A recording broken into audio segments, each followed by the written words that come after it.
You gonna have any fights this week? Oh man, we gotta have some fights.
And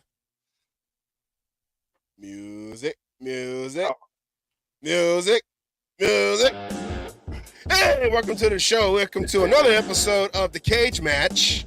This one's a little special because we want to kind of go back in time in this one. Go back in time on that one. Asylum. Asylum.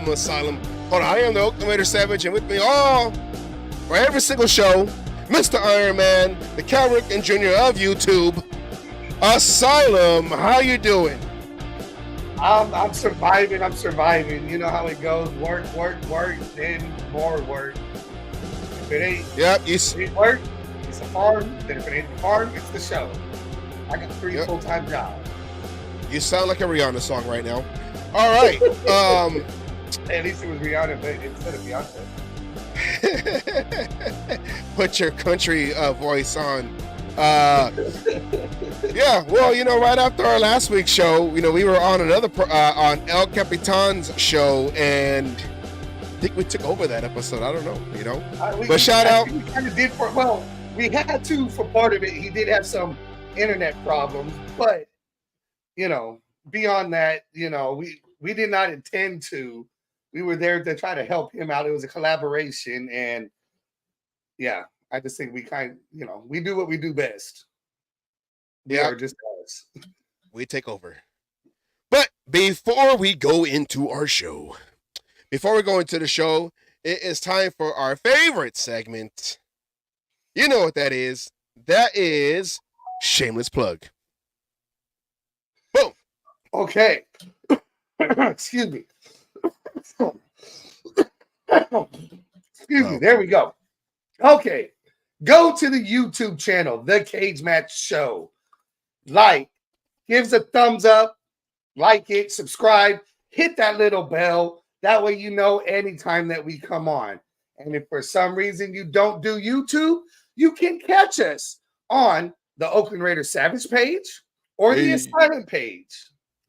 Also, give us likes, share our videos, and if you're into it, go ahead and give us stars.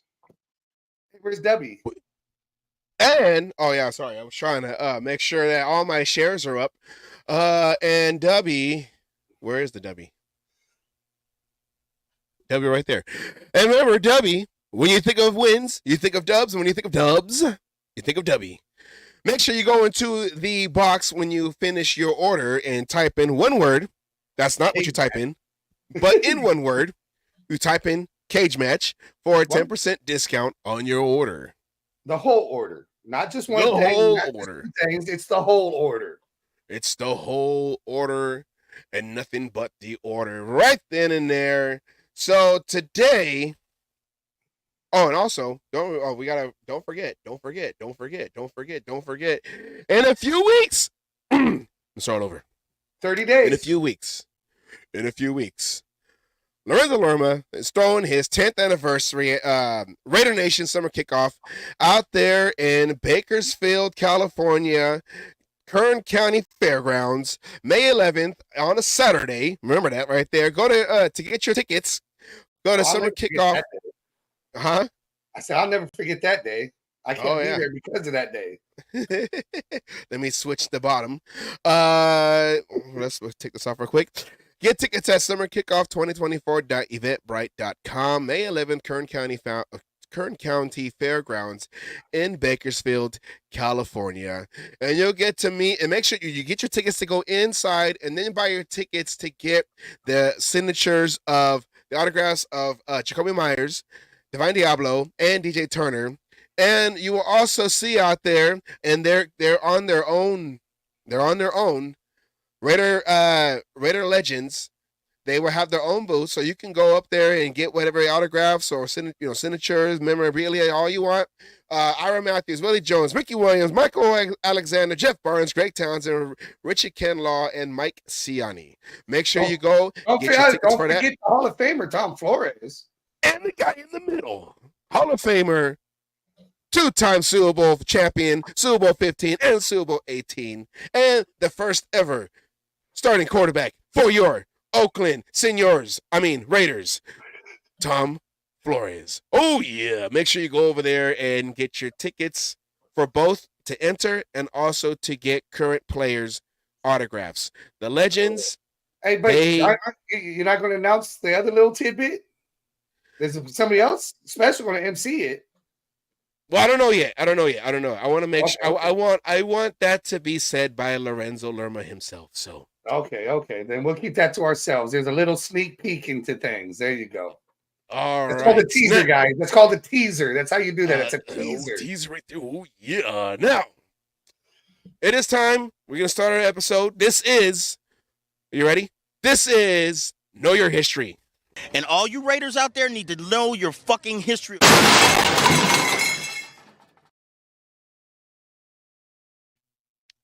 You like that? NFL? Raiders draft history.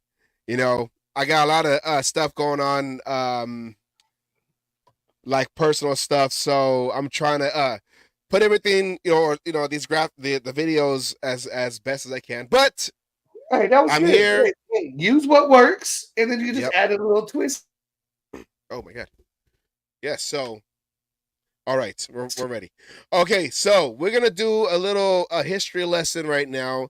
A lot of everyone's doing their mock drafts and talking about, we need a quarterback with number 13. Let's go and trade up. And we're just going to go we're just going to go back in time and just, do a little history lesson on the Raiders, draft history, and all that. Asylum. Top. We've had, even though it seems like within the last couple of years, I know we've had a lot of questionable picks in the top of the order, in the first round, second round, and all that, whatever. But we have had a lot of great draft picks, in the past. So, but that also starts with the man himself, Al Davis, and I'm trying to figure out how to start this. We're just going to jump right into it right now. Just jump into it. Well, that's not it right there. Boom. In the last Raiders history. The last Raiders history. I like that. And forever in Raiders history. And forever in Raiders history. There's really only been one man, and Al Davis, he's had help. You got Ron Wolf, who's in the Hall of Fame, was like his main scout. You've had guys like Bruce Allen towards the end. During our last actual playoff run. But Al Davis has been the one that called the shots from 1967 up until his death in 2000. 11. Now, 44 seasons. That's one thing people forget, that we haven't had that many GMs. We haven't had that many experienced GMs until Tom Telesco. Until Tom Telesco. We actually, our last experienced GM was Al Davis. Basically. And, Al Davis, he had drafted the likes of, and what did I do with my list? He had drafted the likes of, Ken Stabler. And hold on, let me get my list. Let me get my list real quick. You continue. You might continue. Well, okay, but he's drafted the likes of Ken Stabler, Bill Villapiano, Cliff Branch, majority of Soul Patrol. He needs his list. Where's your list? Hurry up. He's had some great hits, but Al Davis has also had some misses. And that's the big thing is, he's had misses. We've had busts. We've had the Jamarcus Russells and, shit like that. I mean, it's been just like the draft is. It's been hit or miss, even with Al Davis. Yes. And, back in the early days when Al Davis took over the team in 1963. But before then, Raiders had guys that they had drafted. Jim Otto in the 1960 draft. He was second, third round. They didn't really count rounds over here. Biletnikoff in 1960. When they had like 27 rounds. I know. It was like boxing back then. 27 rounds of boxing. Ding, ding. All right. You had guys like Fred Biletnikoff, Hall of Famer, 1965. Second round, Pete Banaszak, the halfback, in round 5 of 1966. So we've had guys. Oh yeah. He would. You do not want to try to stop Pete Banaszak. You're gonna need to do that hip drop tackle on him. Gene Upshaw was a number 1 pick in 1967, and back then, colored offensive lineman was not a thing back then. So Al Davis said, "I don't care. I'm on." He became. It wasn't just that. He also came from an all-black school that was nobody knew of. Al Davis was looking at everything, and we all know Al Davis did not see color. Al Davis did not see color. In fact, he was colorblind. I don't know if that helped. If you've seen the jerseys, you see we're silver and black, so nothing was in color. Al Davis just saw talent. Do you know where he got the idea for the colors? Army and it's a professional. Army was the black, right? Yes. Because the black jerseys made the players look more big and intimidating, and it's easy to see on black and white TV. Oh yeah. And the silver come from? Come on. I want to say that was that Penn State? Nope. It was a professional football team. The Lions. Yep. Silver came from the Lions. He liked the silver helmets, or the silver on their helmets, so he went with that idea. And did you know why we had silver numbers when we had our white jerseys? I do know this, and I'm drawing a fucking blank. So nobody can see who it was on TV. So when they go and look at the tape, at the video, at the tape, when other teams are trying to look at the scouting tape, they couldn't tell who was who because the numbers are blending with the white. Back then TV, it wasn't HD back then. HD, it was black and white HD. Black and white HD. Black and white TVs back then were kind of clear until they started trying to do color TVs, and then that's when it kind of got smeared around. But back then, Al Davis picking talent. You had the likes of George. I want to say the 1968 draft. The 1968 draft was probably like the one of the better drafts for the Raiders in their history, taking Ken Stabler, Art Shell, George Atkinson, Marv Hubbard, all in the same draft. Jack Tatum was in 1971, number 1 pick, when Villapiano came in the second round. So Al Davis was your GM / head. Well, he wasn't head coach going into 67. That's when he came back from the as an AFL commissioner. But Al Davis was, huh? We lost your picture. Oh my God. Well, You're just a voice now. I guess I'm the yeah. face of the show. Look at this pretty mug. Well, yeah. So, what can go wrong will go wrong. That lost connection. That's Murphy's Law. Whatever could go wrong will go wrong. Okay, you keep going and let me reset. Oh God, do we gotta do this again? God damn it. Well, like he was saying, we had some good drafts under Al Davis, and then like we were saying before, we've had bad drafts under Al Davis. There he is, the one, the only. All right, make sure you're still staying there.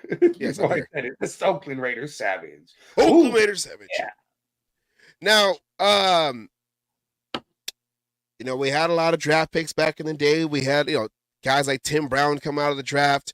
Guys like Charles Woodson and everything. Yeah, Charles Woodson, Nnamdi Asomugha.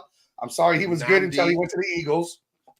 Yeah, when they try to make him a safety. Funny, I was when I was doing research, Nnamdi was not a corner. He wanted to play safety. Al Davis told him, I'm gonna turn you into a corner. What would you think? He was like, I didn't really have a choice. I'm a corner now.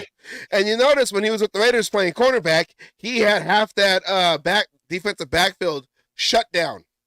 Oh, he was he was shut down. That's what I'm saying. Until he went to the Eagles, first, couple years, obviously he was learning the game, but he became a shutdown. He was on an island. He was doing his job. Yeah. You must have AT&T. No, actually, I have Xfinity, which I don't even know if that's even better.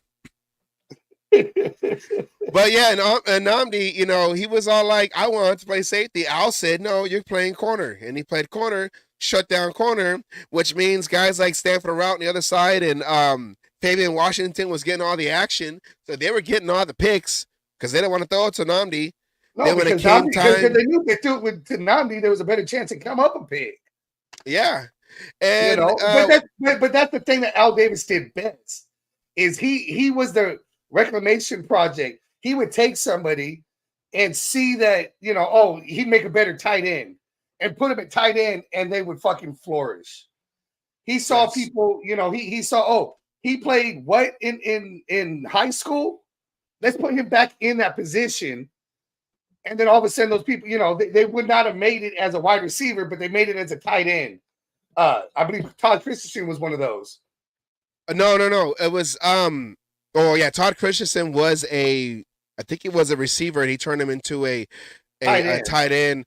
Dave Casper was actually an offensive lineman that they made him into a tight end. And I believe when the Raiders drafted Matt Millen, he wasn't a linebacker. He was an offensive lineman. Yeah, no, yeah. Was it offensive? Yes, I think you might be right. And Al Davis saw, like, you know what? No, I'm going to have you play middle linebacker. And he ended up starting as a rookie, trying to tell the likes of the Matt Stork what to do. Guys like Lester Hayes. Phil Filipino. Fucking. So. And they couldn't, there's that whole story about how they couldn't understand him because of his mouth guard. And one of the, who was it? I think it was Phil Filipino walked up to him and said, No, it was I'm forgetting his name. It was a stork. Oh, was it? I can't understand you. And he had to, let me check that out. Threw it out in the middle of the field and said, now I can understand you. Yeah, so, but after the Super Bowl year, Al Davis, he was having health issues and no one knew about it until specify it the 2002 Super Bowl year. Yeah. So we just want to kind of go within the last 20 plus years of Raider football since the Super Bowl year, since the 2002 year when we beat the Titans to go to the Super Bowl, ended up, of course, losing to John Gruden and the Tampa Bay Buccaneers. We all feel like that was a Bill Callahan handoff to John Gruden. Here is your trophy. Anyways, so we wanted to kind of go back and just look at some of the draft picks because we want to show that it wasn't just Mayock, it wasn't just Ziegler, it wasn't just McKenzie. I mean, Al Davis was trying to put together a team every year as best as he can because he knew that his time was running out. So he wanted to kind of go through some of the players that we remember. So 2002 was the year we went to the Super Bowl. Now, you remember Philip Buchanan, electric guy. I remember Philip Buchanan. He started on the opposite side, the opposite corner of Charles Woodson. And he also was a punt returner. He had a lot of flashy plays. Got injured against the Buffalo Bills, trying to defend a pass on the sideline, fell, broke his wrist, out for the season. Tried to come back the next year, and I believe he's the one.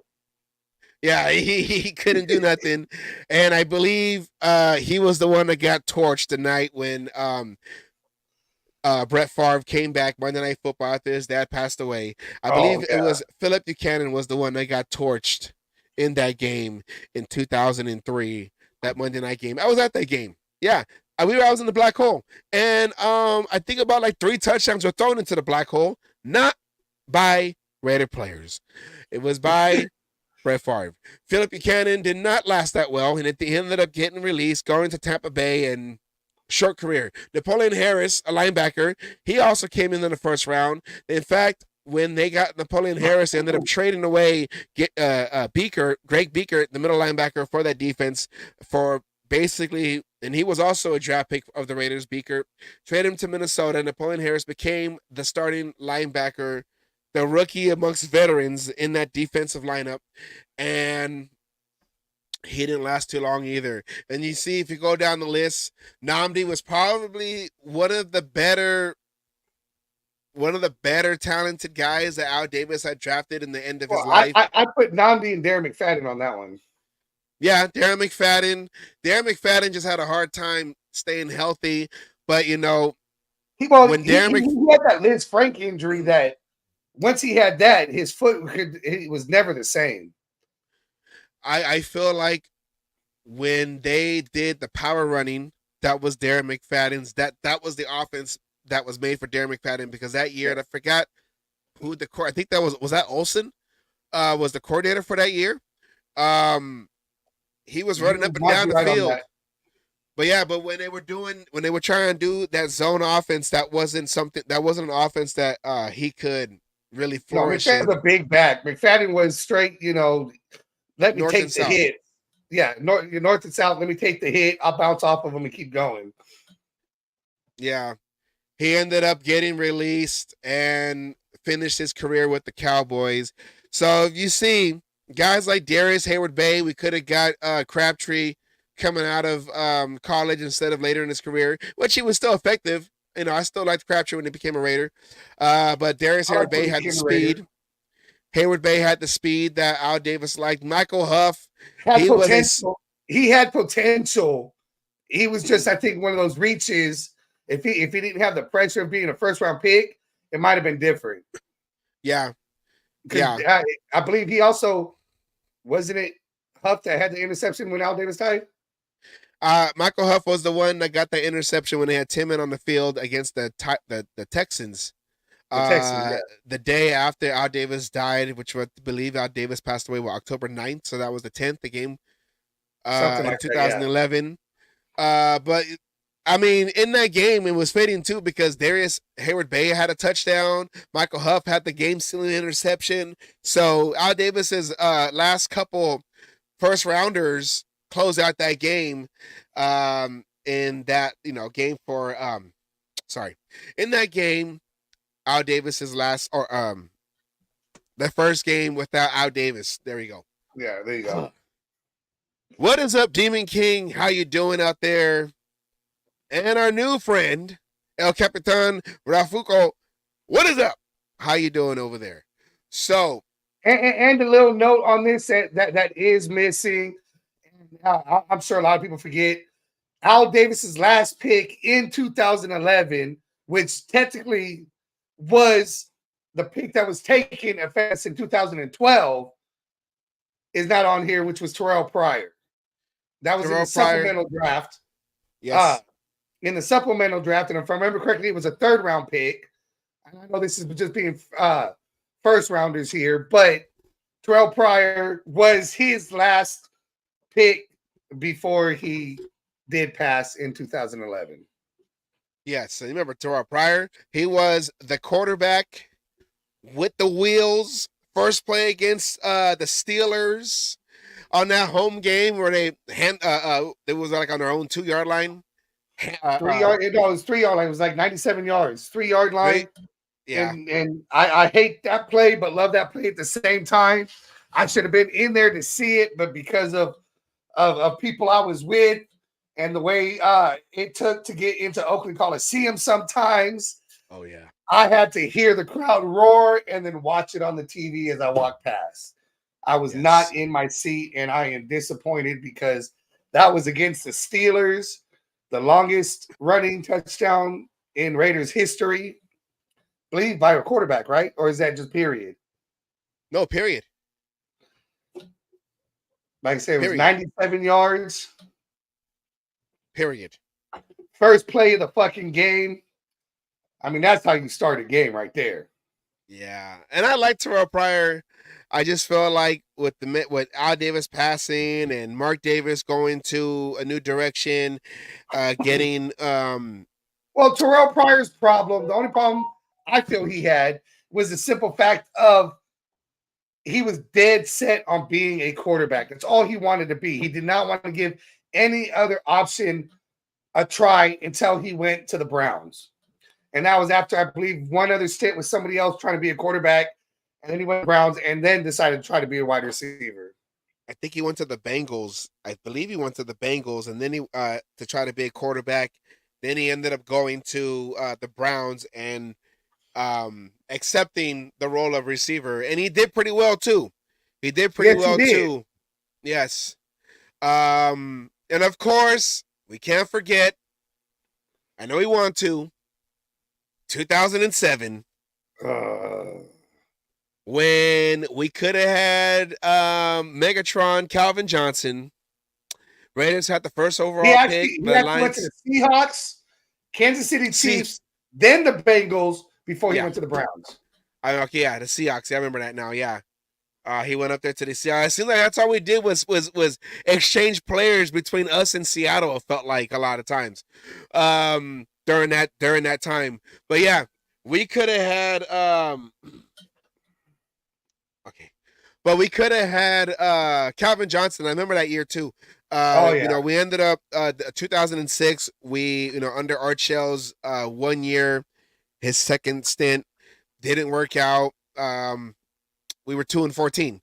So of course we end up with the #1 overall pick, and you had Jamarcus Russell, who just, you know, I think he just like won the national championship, right, with LSU, something like that. Yeah. I mean, he won a bowl game. Yeah, he was touted really high and everything. And you know, there's that story. Matt Millen believes that the only reason he was picked was because Matt Millen told Al Davis, "Don't pick him. We don't have him that high," and he thinks that it was something else. All right, but before we continue on, we have special report, special news, whatever. Here we go. Hold on. Do I need to play it first? Hold on. Let me get there. Around the nation. There we go. Ready? Yes.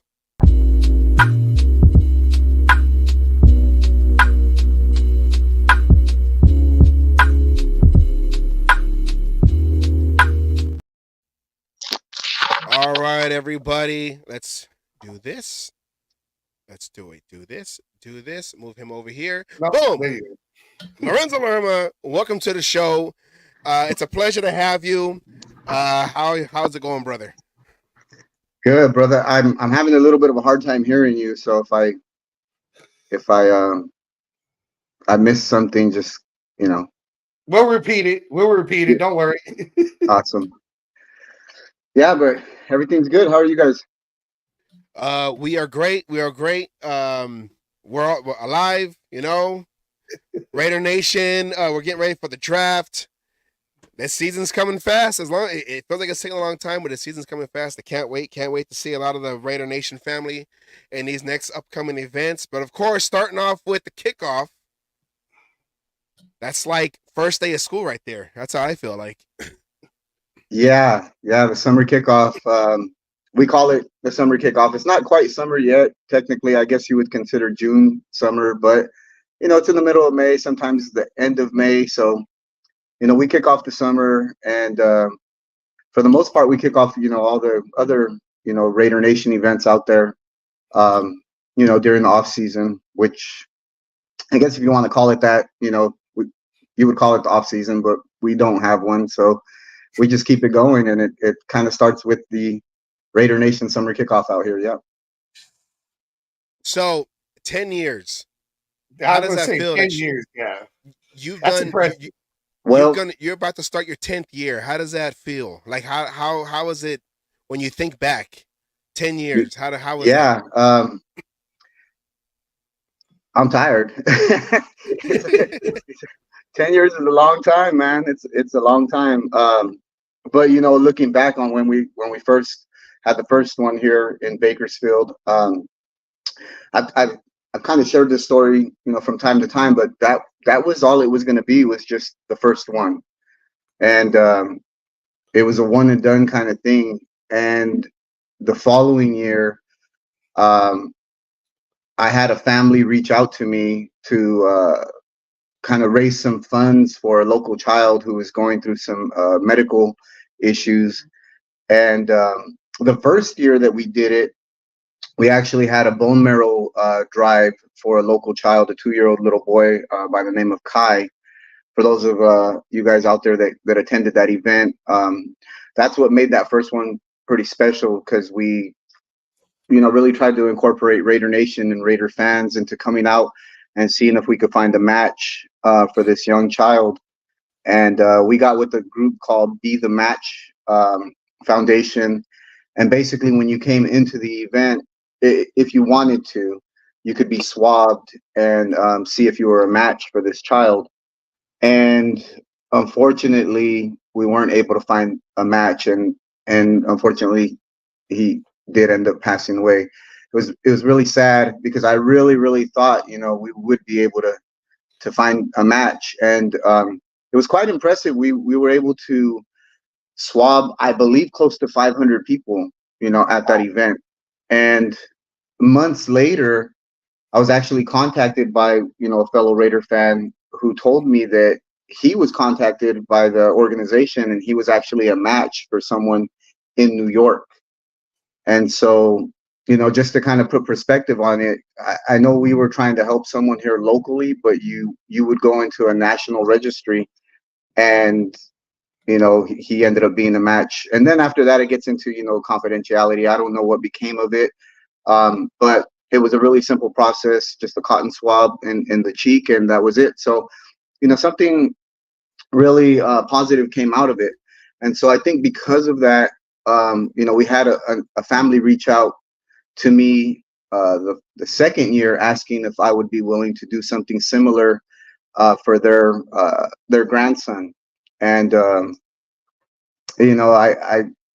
you can't really say no to that, so I decided to do it again the second year, and we were able to get Derek Carr, a local guy out here. And yes, I am still a Derek Carr fan. So we are. We are I'm, too, so don't feel bad. We're Carr fans. that's my guy. And not only because he's a local, but I went to was your yeah, second one. That's the one I went we see what he did over here. I mean, we didn't get the big outcome that we all wanted, but the guy still put in all the work, I think, and I'm still a big Derek Carr fan. Anyhow, we were able to reach out to Derek Carr, and he agreed to come out and help us, with the event. And as a result of that, we were able to raise $10,000 for that child and his family. And so we were able to donate that money to the family. And thereafter, it kind of just kept going. The second year, I guess, is what made it an annual thing after that. And I just said, you know what? I sat there and I thought about it, and I said, if I'm going to continue to do this, there has to be some time frame, So I put 10 years on it. I said, if I can do it for 10 years, I'll commit 10 years to it. And as long as people come out and support it, and they want it, I'll do it. And here we are. 10 years now. So is this the last one then? No more after this? That's a big question mark for me. it's a lot of stress. I mean, I don't mind Oh, doing it, but it is a lot of work. oh, All the yeah. this, It's a big event. You don't do it small. I'll vouch for that. It ain't nothing small about this. This is a yeah, big. I was there at the second one, the one with Derek Carr. I thought I was at your first one, but when you said Derek Carr, that's when it clicked. And I mean, just being for the second one, I mean that was a big, big deal. And going and I had a blast. I just wish I could have made more. Then I moved out of the state, and then that's kind of killed it for me. right, But yeah, I mean, you don't do nothing small. I mean, you get some big names in there, current players, stuff like that. Just like what you got going on here. I mean, you get the people that people want to see, want to, uh, get autographs from and everything. And I mean, just the right, whole thing. I mean, you have beer, you have alcohol. I mean, just the whole thing. It's even though sometimes it's hot, it's well yeah, fucking worth it. yeah. So just to touch on that a little bit, you know, what really put into perspective for me was a guy approached me here locally once, and he said, I really appreciate what you do because I've been a Raider fan my whole life. And he was an older gentleman, probably in his 60s, and he said, I work two jobs. I don't have time. I don't get to go to the games. I don't get to go to the things in Oakland. At that time, it was Oakland. We don't get a chance to meet these guys, and you bring them here, like you bring them to us, and it gives us an opportunity, to meet some of these guys, when we otherwise wouldn't be able to. So I guess when you look at it that way, it's kind of like, I don't know if I want to say like I'm doing a service, but it's kind of like, it feels like that to me. Like I'm doing this for the fans at the end of the Yeah. day, you And know. you bring them to an area of the state that they can't, that a lot of people, like you said, sometimes they can't travel, they can't do things, but the surrounding areas of Bakersfield can come, and this is the only chance that they get, and you're giving them that opportunity that they would normally not have. Right, right. And the reason why this works so well here in Bakersfield, although it is hot, it does get hot sometimes. And we've had it rain once on us, out of the blue, the clouds came in and they kind of rained us out. But when you do an outdoor open air event like that, things can happen. The elements can change anytime. So, everyone pretty much understands. But last year it was warm, and Bakersfield is known for having warmer weather, right? So that's one of the reasons why we try and do it in May. Also, there's a short window with OTAs, and then the second round of OTAs. they're- Once they're on and practicing and whatnot, they're not really focused on anything other than that. So we have a very small window that we can get the current players out here. So it has to happen at this time, and we're hoping for good weather. But Bakersfield being so centrally located in California, everyone from Southern California can come up, Northern California can come down, and the East and the West, and everybody just kind of meets right here. All the major freeways intersect here, and so it makes it kind of convenient, I guess you could say, for everyone to get here. And so I think the reason why this event has worked out so well for the Raider fans is obviously it's a West Coast team. Vegas is still considered West Coast, but whether they were in LA or Oakland, California is a Raider state, Oh yeah. So everybody's still here. All the Raider fans are still here. And, moving forward, if I do decide to do it again, we're probably going to focus on the indoor facilities like we're doing this year because, again, it has rained. The heat has come. Last year it was hot. People were drinking more water than beer, and I know the year I went, it was hot, and that was one of the I started my staying as a super fan with my straight jacket in 2014. So yeah, you yeah, did that was 2015 year, and oh yeah, I mean that sun came out. I think it was like freaking 90 something degrees that year, and yeah, sometimes it gets really hot out there, and everyone was looking yeah, for shade, and you did your best on the shade, but I mean sometimes you can't. It is what it is, and yeah. Yeah, no, this year we're doing it indoors at the fairgrounds. It's a huge building. The car shows that happen out there, they use these buildings to put, cars on display and exhibit, different things in there for different trade shows and whatnot. It can hold a lot of people. Obviously, we're going to fill it with a big stage, a lot of sound, tables, chairs for, as many people as we can accommodate. We're calling the VIP section in there, we're calling it the black hole. That's going to be up front center, so that's going to be the best seat. Get that VIP ticket if you want that. And then of course we have so many players coming out this year, alumni and current players. So I mean, I'm sure you guys have seen the list already. I don't have it in front of me, but I mean, to name a few, they're coming. There it is right there. So I mean, Jeff Barnes, Greg Townsend, Ira Matthews, Willie Jones, Ricky Williams, Mike Alexander, Reggie Kinlaw, Mike Ciani, and not on there because he actually was added after. We have Steve Wright. Steve Wright is coming out also. He's going to be promoting a book that he's written, and he's on tour kind of promoting that book. And so he'll be out here with all that if people want to pick up a copy and get an autograph and pictures also. Tom Flores, obviously Hall of Fame Tom Flores. We're hoping that, everything works well. And he's scheduled to come out for the event. With Tom Flores, some people have asked me, and I did want to touch on this just a little bit. Is he part of the autograph ticket?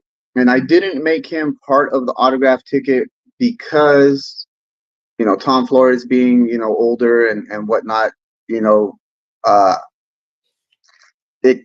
if he's not feeling well the day of or whatnot, it may be that, he doesn't end up coming. And then I don't want people getting upset, because they paid for a guaranteed autograph from him. With Coach Tom Flores, it's just one of those things, man. We'd love to have him out. We invited him. He accepted our invitation, and we're hoping that he can make it. So his health is more important. His health is more important. Of course. They got to realize that. Yeah, he is very up there in the years, and he makes the events that he can do, and when he does, it's always great.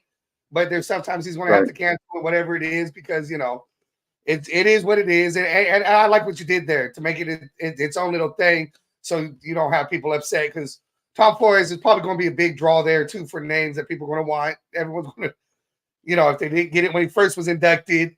I know he did big autograph signings then.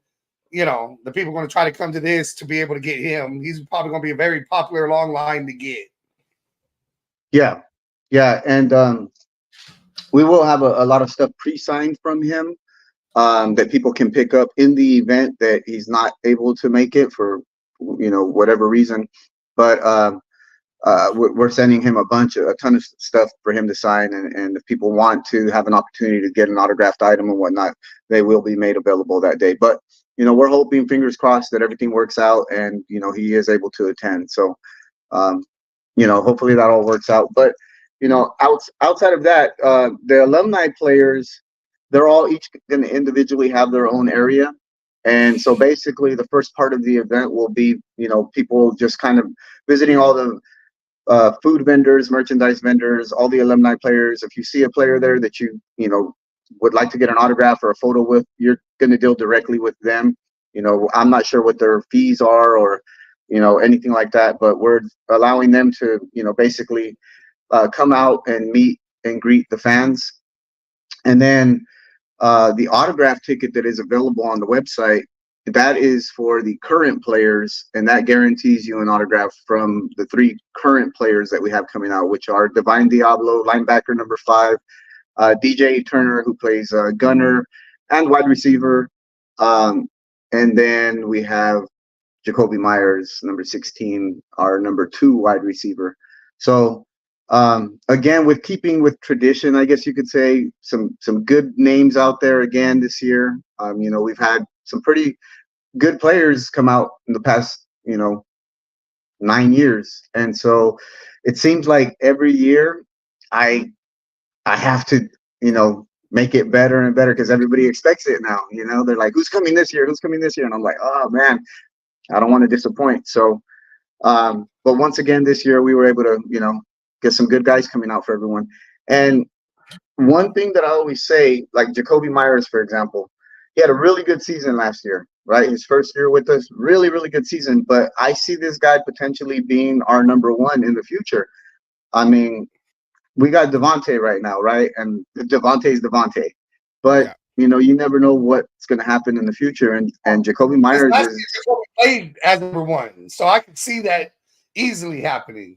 Yeah, definitely. And with releasing Hunter Renfrow, Jacoby Myers in slot, I mean, he's going to get a lot more playing time this season. So I'm encouraging people to come out and take advantage of this opportunity to get an autograph from him here at the summer kickoff because, just like Max Crosby coming out, early, we didn't know Max Crosby was going to turn into Max Crosby, And so everybody came out, for the summer kickoff in 2020, I believe, 2020 or 2021. Anyhow, I mean, everyone that came out was able to get an autograph from him and, take a photo with him. And now Max Crosby's that guy, So Yeah.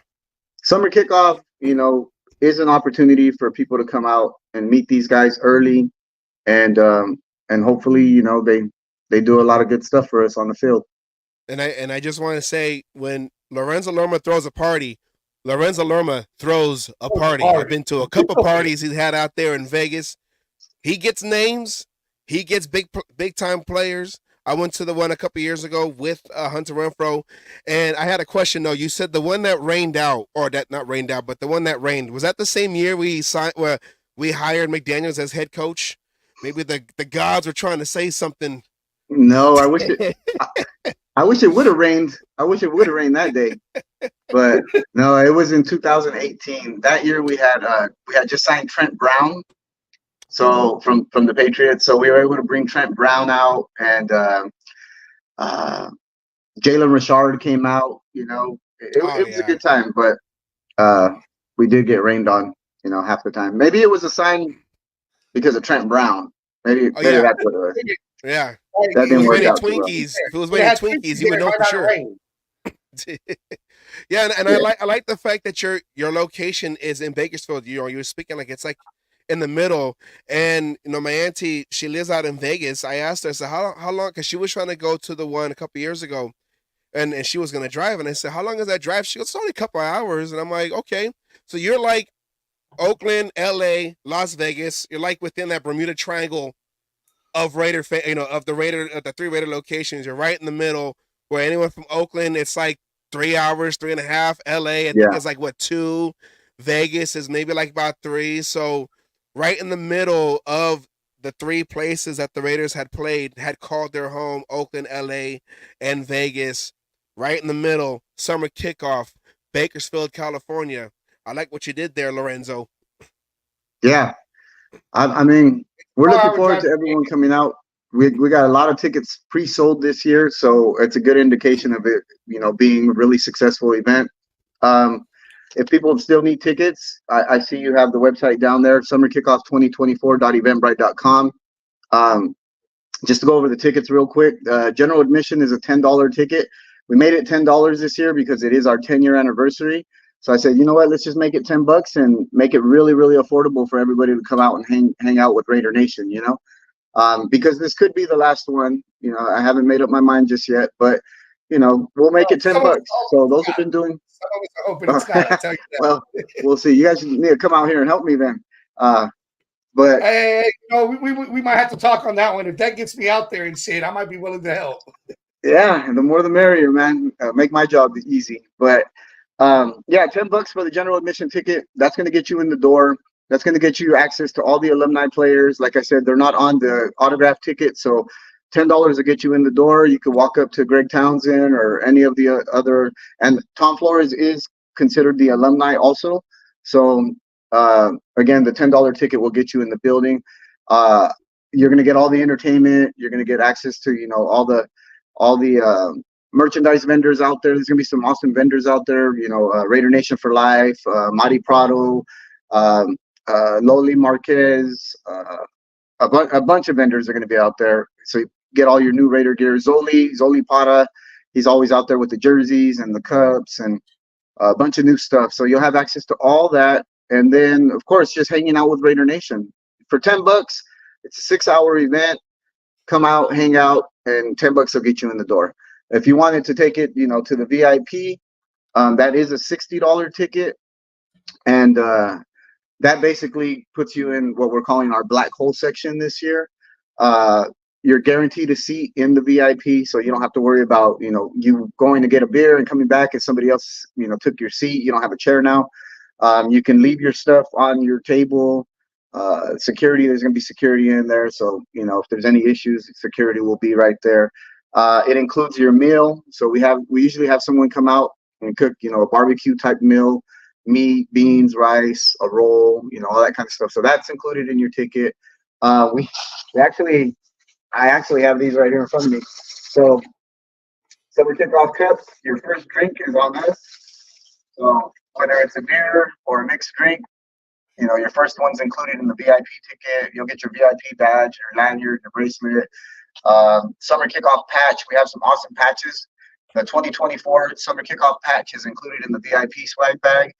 And you can only get that patch if you came to the summer kickoff 2024 this year. So it's kind of a commemorative patch that we're putting in there. We're going to have a dessert bar for the VIP, just, fruit cups and puddings and stuff like that. So, a lot of little perks in the VIP ticket. So if you want to go that route, that's a $60 ticket, and you'll be nice and comfortable in the VIP section. But those are admission tickets. So I just want to be clear and specify, because some people, I get messages all day long when people ask, does a VIP include the autographs and all this and that? So no, those are admission tickets. You can go with the $10 general admission, or you can do the $60 VIP admission. Then after that, I have Ira Matthews calling me on the phone right now, and I have to forward his call. How about that? Ira Matthews calling me, and I have to forward his call. Okay. Anyhow, the autograph ticket is an additional ticket that you can purchase if you want that experience. So you don't have to get it to get into the building. You could just pay $10 and come hang out with everybody. That's all good. But if you want to get the autographs from the 3 current Raider players, which again, Divine Diablo, DJ Turner, and Jacoby Myers, that autograph ticket includes a guaranteed autograph from all 3 of them.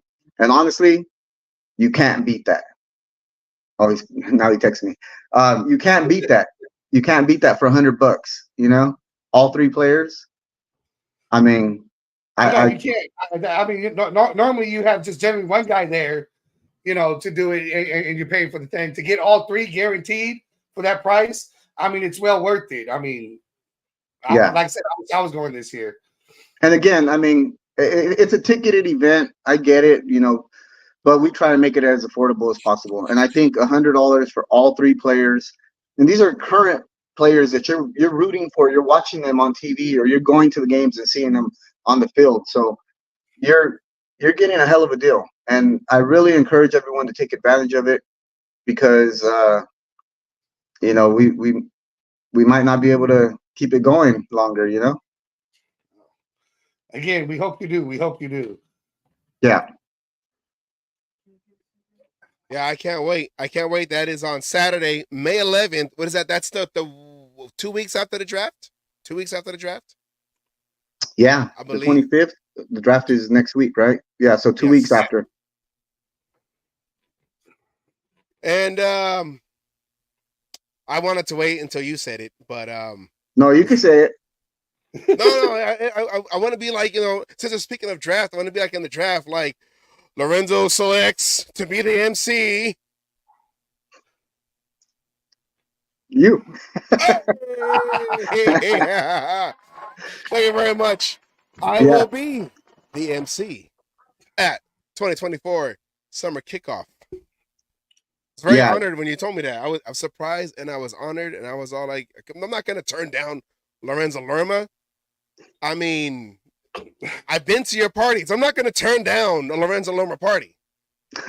So. Well, I appreciate that. But yeah, no, I did want to reach out and invite you to come and MC this year's event. I do really like the way all the interviews you've done, and, the show and everything you guys got going. So I was like, you know what? I'm going to be busy running around all day. I don't got time to, be introducing players and different stuff that we got, going on the stage. So, I'm glad that you accepted the invitation to be our MC this year. We look forward to it. And we got a lot of rehearsing to do. So yes, be prepared. Oh, I'm ready. Give me the playbook. I'm ready. That's right. Oh, yeah. So, do we pick the winner for the drawing of the sharing of the banners, the flyers? Yeah, definitely. I actually have tickets right here.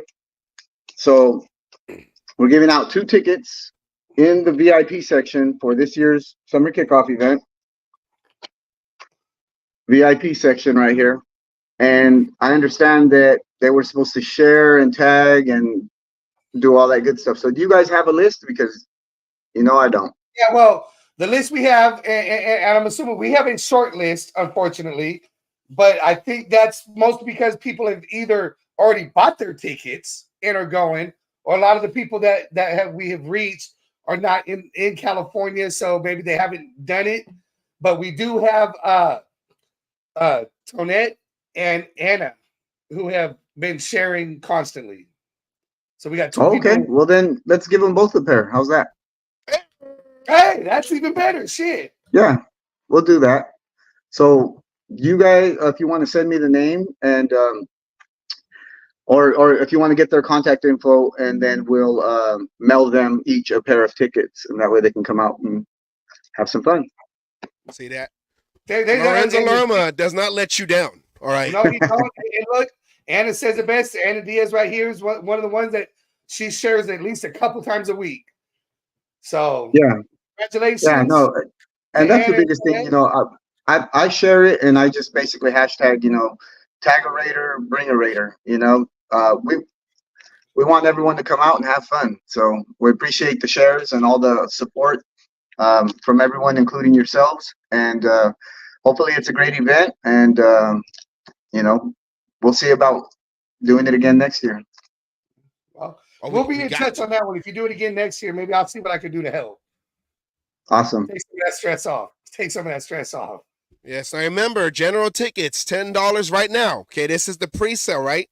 $10 right now. VIP, $60 right now. Autographs, a separate ticket to get your current players' autographs. Divine Diablo, Jacoby Myers, and DJ Turner, $100 ticket. Can't beat that. You owe Anna a picture, Savage. Of course, I'm gonna be out there. But I'm gonna be stylish though. I'm gonna be stylish over there. But I will be out there, and I can't wait, Anna. Can't wait to meet you in person. Get that picture. Me and my girlfriend are going. She was up here too. I put it up there. My girlfriend, she said, I can't wait for this year's summer kickoff. So this will be our second. We went to the one 2 years ago with Renfro when he was out there. So yeah, I can't wait. I can't wait to see a lot of the brothers and sisters of the nation.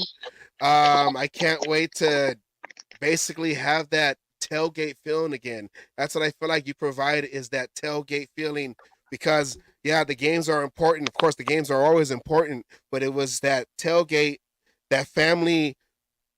I don't know, I don't have to know you or whatever, but if you're wearing Raider gear, Raider emblem, silver and black, whatever, you're my brother, you're my sister, we come together, and that's what I feel like you bring is that family element back together, getting ready for the season. And yeah, it is a service, it's like you're bringing church. You're bringing Raider church over, and every time we begin the show, we say the name of the Father, the Son. You don't know how much I miss church. The name of the Father, the Son, and the Holy Roller. That's what we say before every show. So yeah. I feel like you bring that, and everyone comes out and has a great time. And yeah, I can't wait for this next one coming up. Is it May 11th yet? No, not yet. It's coming up though. 3 more weeks. 3 more weeks. But yeah, no. Weeks. I appreciate you saying that. And again, guys, all the support over all the years, it's meant a lot to me. And, when I do hang it up, maybe someone will take it over, and we pass the torch. But until that day, just, I'll keep doing it, and we'll see how it turns out, at the end. I'm gonna start a petition just to get everybody to sign it, to tell you to keep going. Just so you know how much everybody loves it and wants it. That way you just keep going. How about that? We'll see if we get a petition. Yeah, well, I will say this, because we are in Vegas now, I got something coming up for this season in Vegas. So stay tuned for that. After the summer kickoff, I'll be announcing some stuff out in Vegas for the upcoming season also. So if we, summer kickoff is here, but Vegas, you know, Vegas is Vegas, and we ain't going anywhere. We got a brand new stadium, so we'll look forward to that stuff also. I'll see if I can try to make it to that one. Let me know what's going on, and I'll see if I can make it to that. Awesome. Can't wait. Well, all right, guys. Well, I'm gonna check out. I got a phone call. I gotta call Ira Matthews back. So we were going to let you get to Ira and everything. You know, we know how important that is, getting everything set up. We appreciate the you Cage coming Show on. apologizes to Ira Matthews. Yes, we apologize. But we also want to thank you for instead of just doing the drawing like it was originally, giving the tickets to our winners, Anna, Antoinette. They won a pair of tickets, VIP tickets to the Black Hole section of your event here, the summer kickoff party. Congratulations to them, and thank you for coming on. We appreciate it. And also, Tonette, that's my yesterday was her birthday, so you just made her day. Her birthday. Yesterday was her birthday. So well, there you go. Happy birthday! And we're celebrating birthdays. Everyone's birthday, including Cynthia IE. It's her birthday that weekend, summer kickoff. So I got birthday cakes coming and all that stuff. So we're gonna celebrate May birthdays at the summer kickoff. So if anybody has a birthday out there, you know, we'll bring them up on stage and, you know, do the whole birthday thing for everyone. So happy birthday. Oh, I get to call that too. Hey, wait, happy birthday, everybody. Oh yeah. Okay, sorry. No, Anna, you don't need to buy a general admission ticket. This is your ticket to get into the event. Do they still have to get the autograph ticket though? They still have to buy the autograph ticket, yes.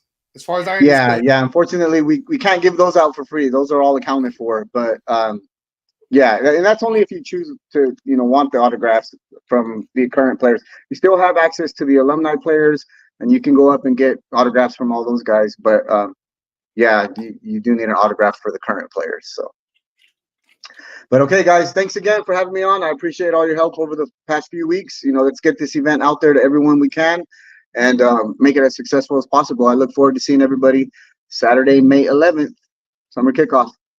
Summer kickoff. Thank you very much, Lorenzo, right there. Oh, yeah. Oh, hey. Big screen MC in this event. Raider Nation. Okay, whatever.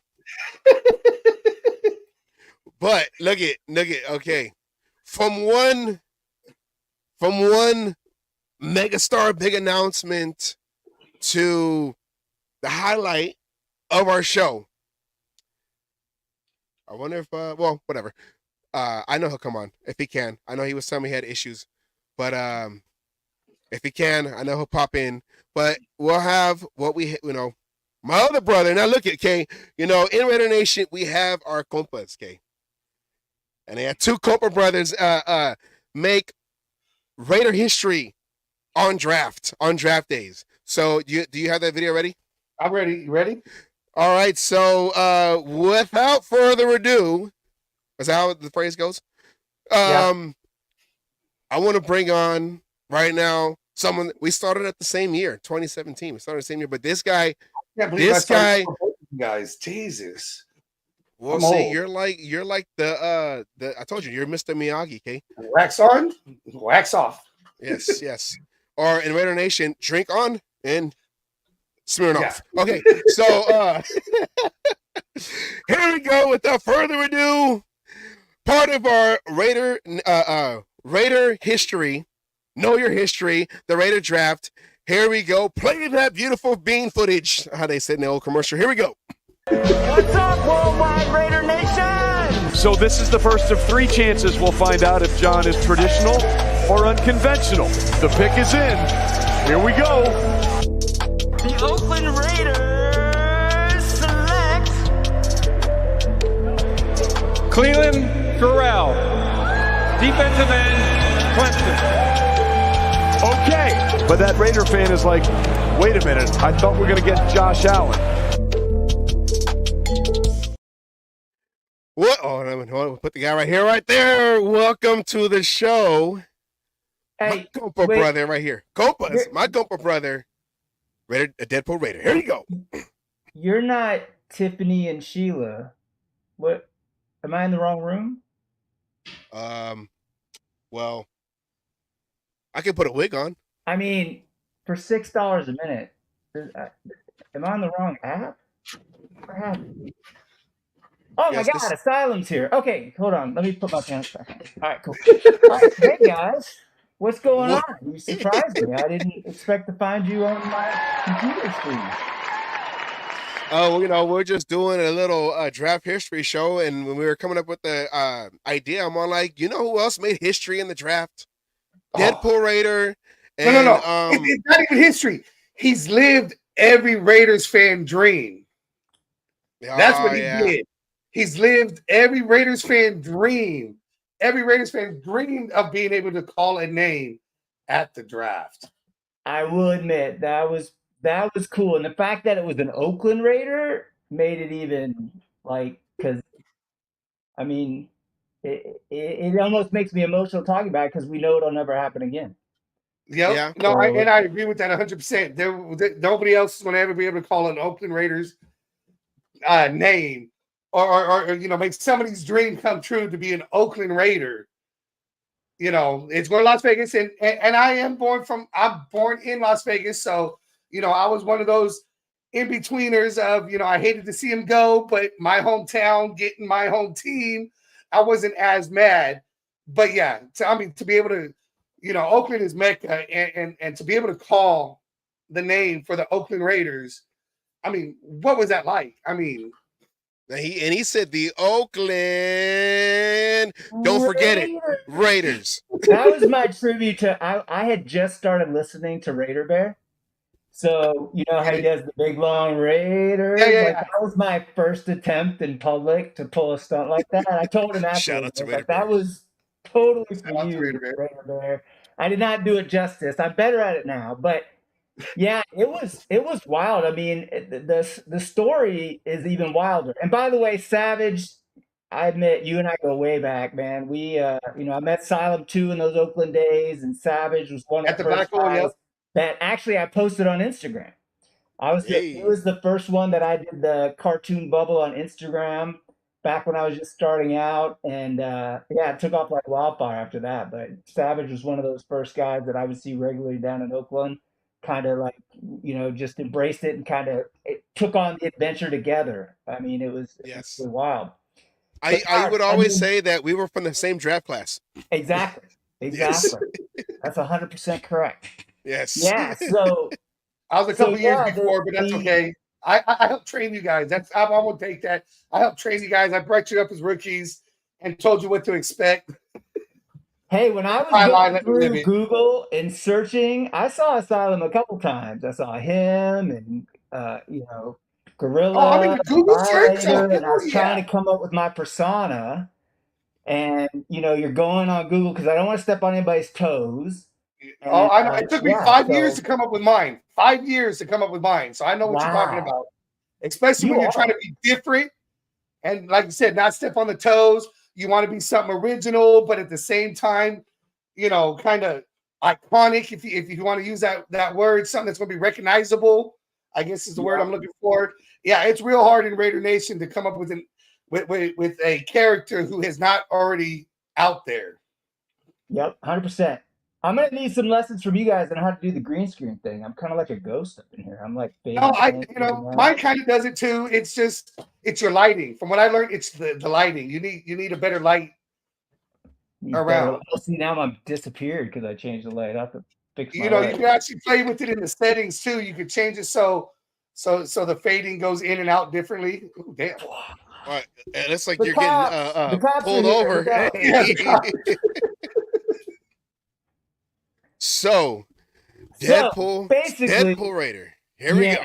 So the story goes like this. So basically, when they announced they were moving to Vegas, I had never been to the Oakland Stadium. Shocking, I know, but I honestly not being from California and living out of that area, trying to find friends to go to Oakland games, as you guys can imagine. One, it was expensive. Two, there weren't a lot of people that wanted to go get stabbed or do other things because they're not all Oakland fans. So I was like really so I bought myself and my brother front row black hole tickets. Didn't tell them about Deadpool. We showed up at the hotel the night before the game. And I pulled out the Deadpool thing the next morning. He was like, "What's that?" And I was like, "I'm wearing this." And we showed up at the game and we walked around and everybody was really nice, but I wasn't in Deadpool yet. I was just kind of regular. So we were just walking around. And then eventually I went to the back of C lot and I put the mask on and the whole vibe changed and everything changed. And it was just like a really magical moment. I think I got maybe 20 feet before I ended up in a rap video that somebody was shooting. And then all the fans everybody was, Deadpool in 2017 wasn't like a big thing, especially not a great Deadpool. And so that whole thing kind of compacted into, what I thought maybe would be a one-time thing to everybody liking it and me loving Oakland to just going to more games in Oakland on that. And then when the draft in 2018, those that don't know, I'm actually from Dallas. I was in Dallas and I did not plan on going to the draft. And believe it or not, Friday at work, one of the people I work with said they had some tickets for the draft. And I could either go to a suite or be in general admission. And I told him, well, I'm going to be wearing Raider gear, so I'm definitely going to go in the suite. I'm definitely going general admission. So I actually went to the draft on, I believe it was either Saturday, by myself. Brought Deadpool in a bag, walked into the draft, and then it was my first time to dress up outside of Oakland. So as you guys know, anybody who has donned this and you take it to another level, it is different. In Oakland, everybody loves you. It's great. But when you wear it other places, you never know what you're going to get. And especially when you're alone, you don't know what the reaction Oh, is. especially in another state. I mean, I did the draft out here in Kansas City last year, and I was donned in my gear. And the looks you get, you kind of like take a picture to last longer because it's like, I've never seen this before. You guys don't have, I know you guys have super fans. You just ain't seen this yet. That's okay. Yeah, seeing this kind of dedication. Like, it's crazy.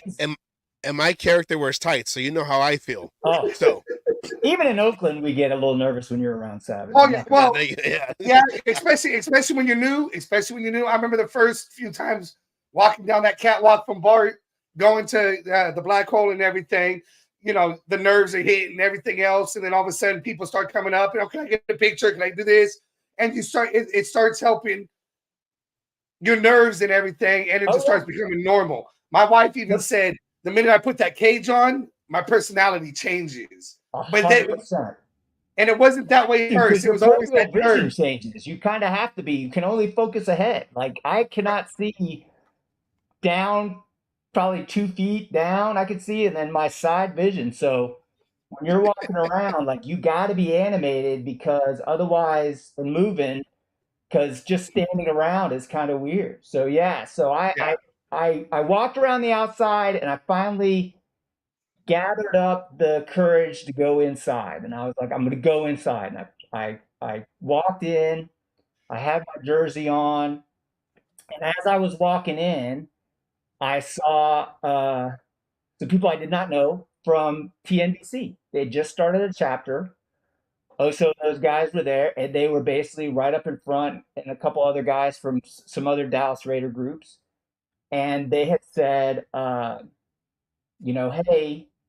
Babyface was one of them. He's the guy that's up with me, Babyface Raider. And basically he said to me, hey, are you Deadpool from Oakland? I was like, yeah. He said, same one? I was like, yeah. He was like, oh, cool. You want to go down front? And I was like, how do we get down front? And he said, put on your mask. They'll let us down. So put on the mask. He and I rolled down, and there was a group of us. And we rolled down to the front. And sure enough, they just let us walk in. We weren't kind of sitting in the seats or anything. We were kind of off to the side. And this is Saturday, so we're really early. Like, I probably stood down there for 3 to 4 hours. Wow. And I'll give you guys the story that nobody really knows, and I'll just be honest with you. So basically, what happened is we're standing down there, and a producer lady comes up. I knew she was a producer lady now. At the time, we didn't know. And she said, hey, where's the guy with the skull mask? And I said, oh, he he left, but I think he's coming back. And she goes, well, they they want you all to announce the draft pick of the 7th round draft pick. And I was like, no doubt. And so, but he's not around. And I'm like, are they wanting him? Am I gonna go if he doesn't show up? So he's missing. She's like, you guys stay here. If they don't trade the pick away, that's the weird part about giving a draft pick is if they trade it, you may not get a chance to announce it. So there's this excitement that you have, but then you're also sitting there going, this could all be for naught. Like this isn't gonna happen, right? Get my hopes up for nothing. Yeah, exactly. So we're trying to get a hold of Babyface. So we're calling him up. Actually, one of the guys had given me his card. So I called him and I was like, hey, I think it's your brother. I think it was his brother at the time. It's been a while. And they're looking for him. They wants to do draft pick. And he was seriously? And I was like, yeah. He had gone outside the building and was headed to the parking lot. Oh, shit. He starts walking back. They can't let him in. So now I'm talking to the producer and I'm like, he's outside. He can't get back in. So the producer's radioing to security to get this guy inside. I'm sitting here going, this guy's got to show up. Like this kid, this has got to happen. Don't fuck it up. Don't fuck it up. Let's go do this. Don't fuck it up. Yeah, I'm like, I mean, it was really kind of like a really wild thing of events. So basically 15 minutes goes by, he shows up. He's like, what's going on? And I'm like, they're saying that like they're gonna let us do the draft pick. And he's like, no kidding. I'm like, yeah. So the producer, so we finally get around the time. The producer comes up, she goes, come with me, come with me. She takes me and him backstage, back behind the whole stage. Next thing you know, we're in like this area where they're having us sign NDAs and put what our real name is and all that good stuff, right? And he and I are just looking at each other like, is this really happening? Like, this is really happening. Then we sign all that stuff. Then they get us up on stage, and you could hear the other fans going out there at this time. They were letting, season ticket holders, everybody else. And they were basically like, you could hear them talking. So they get us up. I remember I was standing next to, the Raiders running back for a short time. He's got his own XM radio show about fantasy. What's his name? The short, kind of stumpy guy. Maurice Jones-Drew. Maurice Jones-Drew. So he's right next to me. I'm full Deadpool, and I'm like, "Hey man, love your XM show. Raiders. Can I get a picture?" And he looks at me and he just goes, "No." And I'm like, "All right, cool." So we're standing there. They basically hand me an NFL card and say, like, "All right, here's what you guys are going to announce." And it was Marcel Aitman and it's 7th-round pick. And I'm not kidding you. This all happens within like 10 to 15 minutes. And next thing you know, we're on stage standing behind, I think it was a Dolphins or somebody fan, and they're going out there. And me and him are just like, okay, what do you want to do? And I said, I tell you what, I'll do the first part if you want to announce the name. And he was like, cool. And that was all the planning we had. And next thing you know, you're on stage and the first person goes and you see the person, they wave you out. And we walked right out. So everything you saw was like completely impromptu, nervous driven. I mean, you look out, there's the whole crowd, there's cameras in your face. And, I did the Raider thing. And I don't know why I turned around. It actually turned out to be kind of funny because it says Deadpool in the back. I'm not sure anybody would have known who I was. So it was kind of nice. So I did that, and you saw Deadpool. So we do it. We get on stage. They kind of whisk us in the back, and it's over. And as I'm walking out, I'm there by myself. The producer comes out. She's hugging us. She's like, that was great. I have a feeling somebody was like, holy crap, you got Deadpool? Like, how'd you pull that off? I don't think she knew because she was very excited. Before, she was just kind of rushing us. And afterwards, she was like, oh my God, that was great. You guys are great. Because they were like, speak up. We can't hear you through your mask. So I said to her, hey, does this air? Is there any way I can get a tape of it? Because I don't have anybody here. Like, there's nobody here with a phone that's filming this for me. And she's like, well, she's like, you don't have anybody here? I'm like, no. She's like, well, unfortunately, a lot of these don't make the air. So it's hard to say, you know, if you don't have anybody filming it. So Babyface has said a couple of his friends shot it. So I kind of left. I was kind of bummed. I got my big moment, but I have nothing to go with it. Like, she was basically like 7th round. They may have just taken and cut to, you know, the commentators or whatever. So I'm walking out to the parking lot, you know, I'm excited but I'm bummed. And I get out to my truck and my phone is just blowing up. All my friends are like, dude, was that you? Was that you? And I'm like, what? They showed it? And I'll never forget, I saw that video and I was like, that's pretty cool. And I remember my significant other at the time, she was adjusting to the fact that I was traveling to Oakland dressing like Deadpool. And you guys know how that goes when you explain what you're doing. Yeah. You got to have somebody who understands and appreciates what you're doing and will let you be you. Exactly. And she was kind of like, you're such a nerd, you know. And then I'm going through all the footage. Like, I'm looking for all the little things online. And probably what was even cool, the draft moment was cool, but one of my favorite videos is the NFL did a compilation called What Made the 2018 Draft Awesome. And it goes through 1, 2, 3, 4, 5, 6, and 7. And 7 is Jaja the Parrot, Thurman Thomas, R2D2, Ron Howard, and then me. And when I showed her that, she was just like, all right, that's cool. I was like, you know, they had a different angle that was way better. It's the one I use on a lot of my stuff. Mm-hmm. But that's it. It was, and then after that, you know, when I went to games, people knew me as the guy that did the draft, and everybody wanted to know, how did it happen? Only like my close friends have I told that story to in person. So you guys are the first ones to get that on a podcast or anything. That is how it happened and how we appreciate that. We appreciate that. We got the real scoop here. That's the real scoop. The real scoop. I would love to say that somebody said, "Hey, Deadpool's there and he's awesome," and they went out and got me, and that, you know, that was the whole thing. But that was it. Honestly, they weren't really. I was a sidekick in that moment. That's my Rottweiler barking. I think he's gonna get. His name is Raider, so he heard I was on a podcast, and he is 135 pounds of bark.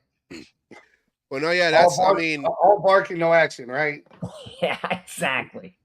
And you know, we see a lot of your creativity on your Instagram page. Oh, yeah. There was that one video you put out on Christmas, that the parody. Oh, no, yeah. I wanted to ask you about that Christmas video. I saw that. I live in Kansas, so I deal with Kansas City fans, and I saw that video when it first came out, and I said, you know what? Everybody who knows me always said, that's you. You would be the one. I wear Raiders shit everywhere. I wear it to work. I mean, you know, we all know it's, you know, 24/7, 365 with us. We don't take days off. But, you know, what was your thought to recreate it? And then, you know, the whole thing. I loved your recreation of it. I mean, it was perfect. Yeah, I mean, the idea in the beginning was I didn't think I would be able to go to games in Oakland. So I figured I would, because the draft was in my hometown, so I knew I wanted to keep things active for the draft. Because, you know, deep down, there was a little piece of me that was hoping, like, you know, you almost manifest it. Like, you're like, I'm starting this Deadpool thing. Surely the Raiders will want me to announce their draft pick in Dallas, because I'd never been to a draft before. So honestly, being naive, I didn't think anybody really traveled for drafts. I really didn't. I wasn't in that deep at the time. So boy, was I wrong. That is not the case. If anybody out there has not been to a draft, whether it's in your hometown or somewhere else, I highly recommend it. It is a blast. Oh, I was the same way. I went to the one, like I said, last year in Kansas City. I made the news twice, 2 different news stations, you know, everything going. I mean, and then, like I said, the people who traveled, I met people, some of the people I've been meaning to meet, like Captain Jack. I haven't met him in person yet. Actually, I did, but didn't get my chance for my pictures because, you know, they're the popular guys. And it's funny to see, people, you want to talk about travel, you get people from everywhere coming to these things. just Oh, like it was yeah. a game. It felt like a game. It was just a draft. And they're all hardcore fans. It's so much fun. And some of them are just like, I've met some people, they're just so cool. And everybody, they're definitely not afraid to come up and have pictures with you and talk, even though they're a Vikings fan or a Bears fan or something else. Oh It's yeah. a good Oh, you know, time. I agree. Like I said, I got a bunch of people come up. Can I take a picture with you? Oh yeah, fuck it, let's go. You know, Yeah, it's part of the territory. And and absolutely. and going, and when they see it, you know, like for me, because I wear a cage and a straight jacket, sometimes you just get sideways looks. You're just kind of like, what the fuck is that? I don't get it. And Yep. then sometimes you're explaining it, and you came out at the perfect time. Deadpool had just come out Yep. and going, and then I mean, I told you before. I mean, we've talked at the Black Hole Tailgates in Oakland. Your shit's so perfect, you know, and going the silver and black or the gray and black, you know, it just fits so well, and it looks so real that a lot of people could mistake you, and you just had the perfect timing when you came out. It, Like I it, said, that it, Christmas video, when you did it, to have the exact same sweater, to go about the whole thing, and then just to keep silent, you know, these are personas, these are our alter egos. And Savage could even attest to this. It's a part that you have to play. You have to know your role, when to talk, when Know not your to role. talk, you know, when not to talk, when to do certain things. And when you did that video, saying nothing, just going through the whole thing, and then you put the little bubble up, you know, with "fuck the Chiefs," which, you know, With the I say middle that all finger. the time. With the middle You know, finger. yeah, you know, when you did that, I mean, it was perfection. I mean, it's almost better than the original video. I appreciate that. That means a lot. I mean, for me, it was kind of like not knowing that I'd be able to go to Oakland all the time. I don't have a personal social media presence, so but I'm in an industry where that plays a big role. So being part of this character was kind of like my creative outlet.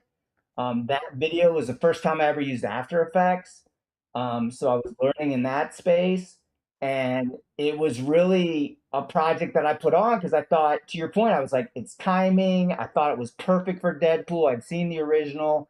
I was like, let me figure out how to do this. And when I put it out, Mhm. like the response was good. But when I put it out a few years later, especially on TikTok, and it got 1.1 million views, I was like blown away. And I think the Well, big key was you had to put wait for it at the bottom. Once I put wait for it at the bottom, everybody watched it all the way to the end and got the joke. But I had that moment between the draft and that video and then the flag. Let's not that's Oh forget why yeah. the I wanted to flag. bring that up too. What gave you the idea to go with the, you know, to do that flag So post? basically, when I saw the construction worker, I have family in Vegas. So I saw the construction worker and what he did. And then, oh, my lawyer's saying I got to keep this one cool. So basically, I don't want to get myself in trouble. Somebody told me they were like, spend 7 years, you don't have to worry about it. I'm like, yeah, okay. I don't want to lose my season tickets. Let's put it that way. Um, Oh, we don't so, want you to either. we basically got a call, said, hey, we may be able to help you out. We took it, we took pictures. So when everybody asks, and they always ask about it, like how it happened, my simple answer is the internet has a picture of a Chiefs fan with a flag saying he buried it, and I have a Chiefs up there is a picture of a Raider fan that says he unburied it, and the universe was even. And I thought that had to be done, period. And I believe So I I went through believe the all internet. stops to make I sure gotta that we believe could the get that to internet, happen. and I believe it's been unburied and it's not under there causing the bad juju that they were trying to give us to begin Absolutely. with. And nothing, it was funny, the rebirth during this last Super Bowl since the Chiefs came, that whole thing, he got the construction worker, which we've talked since, he's a good guy and all that stuff. We've talked since, and he was getting a lot of press. And actually, the Kansas City Star did an article about him and then had a picture of me in my post about it and all that stuff. So it became kind of like this big story that kind of, carried on for a while. And it's cool. Those type of things. I like the rivalries of football. I like the dedication of other fans and things like that. And I know the Raiders do it better than anybody. And I knew that. I mean, I'll never be like Gorilla and Violator. I mean, I hope to be, but to be like Gorilla and Violator and some of the other hardcores that have been doing it for 20 plus years, like I can't, that ship has sailed until maybe later on in my life. But what I really wanted to do was just kind of make an impact early on and try to do something a little bit different and inspire other Raider fans that they could do it too. And I think that's what I saw out of it, a lot of people. But like you said with the mask, I found that later on, a lot of kids, when that PG-13 movie Deadpool, I had to be a lot more careful because before it was all, you guys and other fans. Now I have a lot of kids that come up and talk to me, and I'm their favorite superhero. And, they look at me like Santa Claus in a way, like the real deal. And it's a different responsibility now, and I really enjoy it. It's like that's a cool thing. Yeah, you gotta keep that up. I get a whole different thing. Most parents are trying to get their kids to take a picture with me, and they're scared and everything and going. So I got to try to play that nice. I get down on their level, and everything like that because I mean, I don't think I'm that scary, but I get At into least a you don't kid. get mistaken for Spider-Man. I get a lot of Spider-Man comments, which is just like, how do I look like Spider-Man? Hey, I get called fucking a blockhead from I mean, Gumby. that's What are like you talking calling about? Savage Hulk No, Hogan. no. I mean, I've been called Raider Elvis. Raider Elvis. Raider, and I'm all like, when did Elvis have a beard? When did Elvis have a beard? Tell me that. And don't say at the end of his life when he's over there with the piece of chicken. Oh no, no. Okay, and I've gotten. It was the Monday night game. When the Raiders played the Cowboys, the whole index card game. I didn't Yep. go. I went to the tailgate, but I didn't have tickets to the actual game. But when I'm walking out, this drunk lady. I don't get it. Wait, are you a Raider fan? Are you a Cowboy fan? Because you got Raider gear, but you get a Cowboy hat. And I'm all like, I don't know what to say. I'm all like, I remember that one time we were walking down the catwalk and somebody asked, "Do you want some coke?" You're not the real Savage. Yeah. We just lost to the Chargers, and I'm walking down the catwalk, and this dude, hey, do you have some coca? I said, what? Do you have some coca? I said, nah. He goes, man, you ain't the real macho, man. And I'm like, yeah, he died in 2011. So, yeah, if I am him, I think you need to back up on the coca, okay? You have to do your homework. I was coming out of the last Raider game this last season, and since we weren't doing that good, there's always when the tickets go down, more families come, so there's a lot more kids there, right? So like when I was walking out, this family asked if I could have a picture, and I said, sure, no problem. And as I'm walking out, the two brothers are next to me, and the littlest one looks at me and goes, are you the real Deadpool? And I said, well, yeah, I'm the real Deadpool Raider. He said, well, what did you say in the movie when you got your legs torn off? And like and his brother laughed and goes, he's fact checking you. And I was like, oh my gosh. I was like, I gotta definitely keep I know that. The sad thing is, I know that. I've always wanted to see my reflection off your helmet as you were charging me. Exactly. Yeah. My legs. I can't feel my legs. You know what I mean? I can't feel my legs. I watched Once he got that, I don't. And don't you dare say legs. Now, I know that with you being in Oakland, you were down there in the black hole. Mm-hmm. You did get discovered. You did get discovered by people who, what was it like the actual Marvel an executive or somebody like you did? I was the creator of Deadpool. Yes.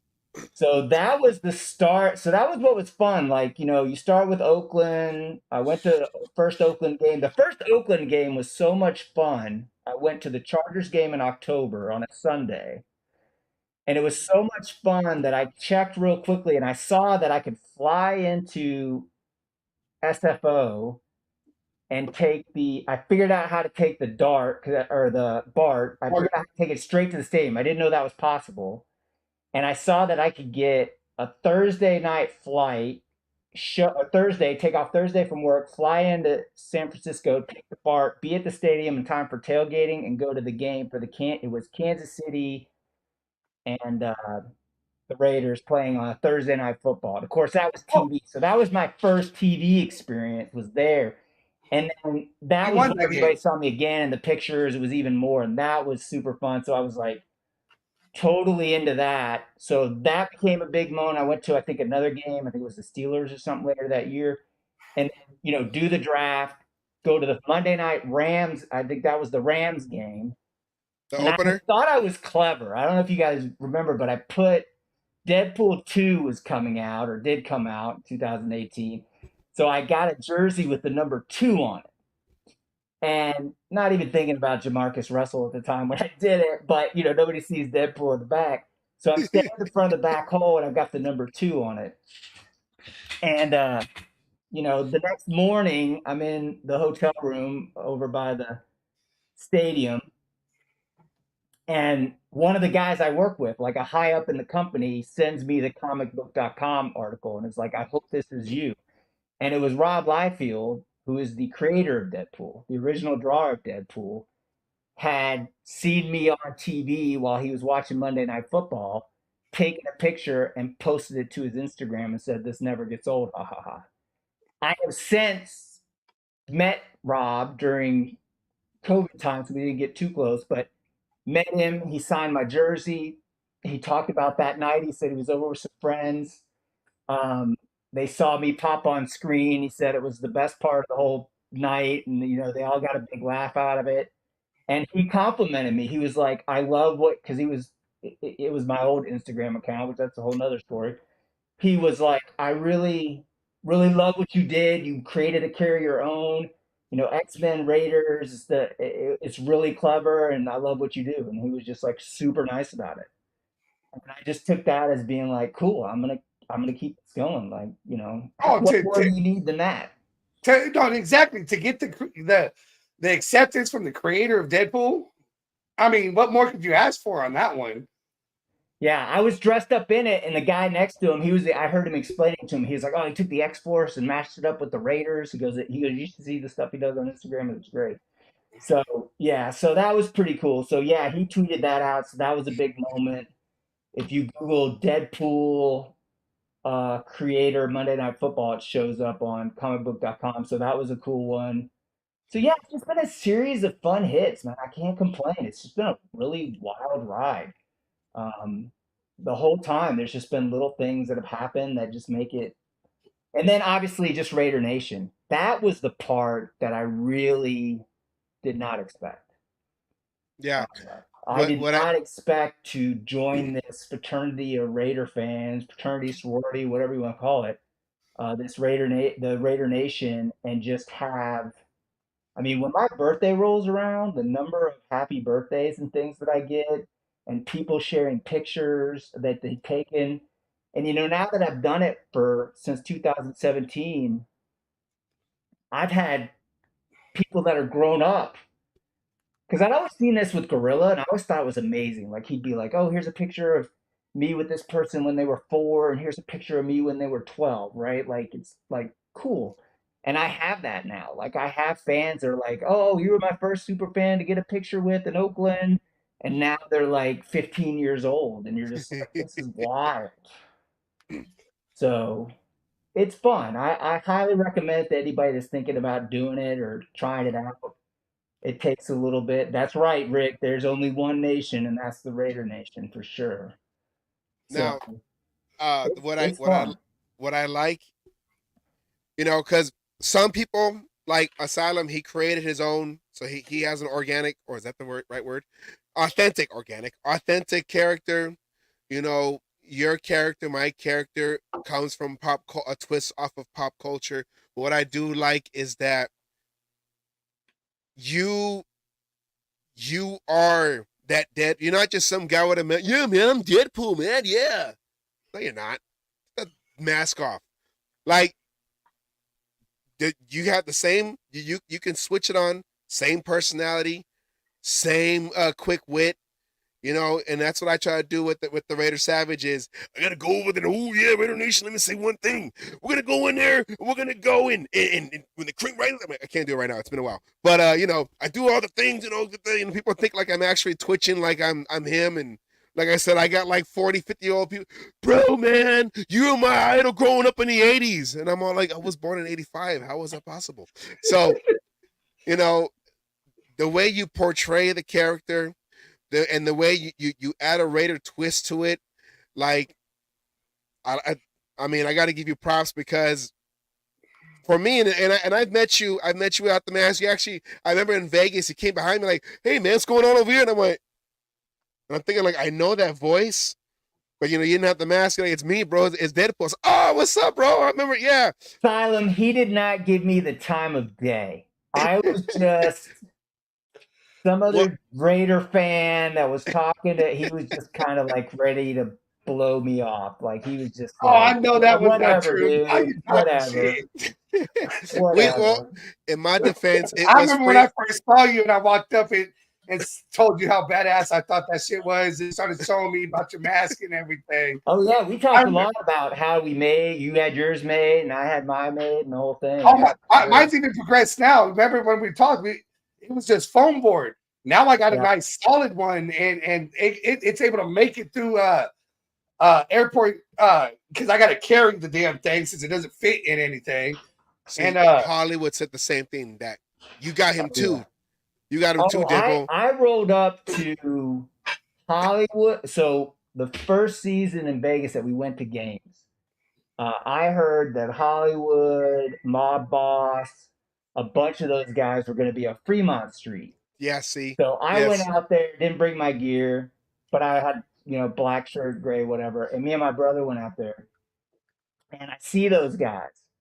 I told my brother, I was like, hold on a second, let's go do something. So I walk up to them, I go, hey, are you guys Raider fans? Yeah. And they're like, they just looking at me like, who is this guy? And I go, hey, I just got a question. Like, I never really understood, like, the whole idea of dressing up. Like, what is that all about? Like, I've seen these guys that wear all this stuff, and I mean, you could just see them. They were so confused. And then I was like, I think I have a picture with one of you guys. And then I pulled it up and showed them that I was Deadpool, and they were all just busting out laughing. But I have gone to events where I keep the mask in a bag, and I rolled up to people, and I'll kind of tell them, and they'll be like, they'll say, oh, I'm who you here for, and they'll be like, oh, I wanted to get some pictures with some fans. I was like, who's your favorite? Of course, they all say Gorilla, which is correct. And I'm like, yeah, what about that Deadpool guy? You like him? Like, oh yeah, I want to get a picture with him. And I'm like, I always say the same thing. I'm like, I heard he's a little bit of an asshole. I heard he's not like a very nice guy. They're like, really? And I'm like, yeah, if you see him, make sure. And then later on, I'll pull up the mask, and they're just like, oh my God, you're the worst. And I'm just like, yeah. So that is, Joker used to always say, him and I went to a lot of games in Oakland together. And he used to always say how much he envied me that I could just take the mask off and become a regular person. He's actually got to go back to the hotel, scrub his whole face down, do all that stuff. And I don't know if you've seen Joker's real face, but I have. It's not pretty. So the makeup there's a reason for it, 100%. And he knows it. And if Cali-Mark was here, where is Cali-Mark, by the way? I thought we were gonna have a cage match. He was having internet issues. I was trying to get a hold of him to see if he was still good, and he can still click in. I think he's on dial-up, man. You know that guy. Probably on dial-up. We had dial-up issues a couple weeks ago. Yeah, Cali, everybody thinks that face was just for the draft. Let me tell you, he looks like that all the time. That's what everybody was like, look at this meme. I was like, the guy looks like that all the time. I got pictures. Yeah, that's him. That's I have pictures with him where it looks just like that. I didn't understand what the big deal was. I mean, jeez. I mean, Trey Wingo was a Nut Raider fan over there, wanted Josh Allen, the defensive end. And and I wanted to ask him too, I'm like, how does it feel to be, especially coming around now this time, how does it feel to be an NFL meme? Not just a Raider meme, but an NFL meme. Forever. Like in Sandlot. Forever. Like anytime anybody says something weird, it pops up. Like I love it. It's like boom. Yep. Yep, that's it. And he really is a good guy. Anybody that doesn't know Cali-Mark, he's a good dude. Yes. Every time I He's a see him, solid what's guy. up, compa? What's up, brother? Da-da-da. You Very know, supportive of the Compas, very supportive of Raider Nation. Like you can't get more solid than him. He's all if you need somebody to call as a buddy or whatever, he's definitely one of those guys. I always love yeah. seeing him at the games, although he hasn't been going to Vegas a lot. Well, But you he know, get back in there. I like he'll like because I've been out like I took like almost 2 seasons off because dealing with I had a work injury that I was just trying to get back doing physical therapy and all that.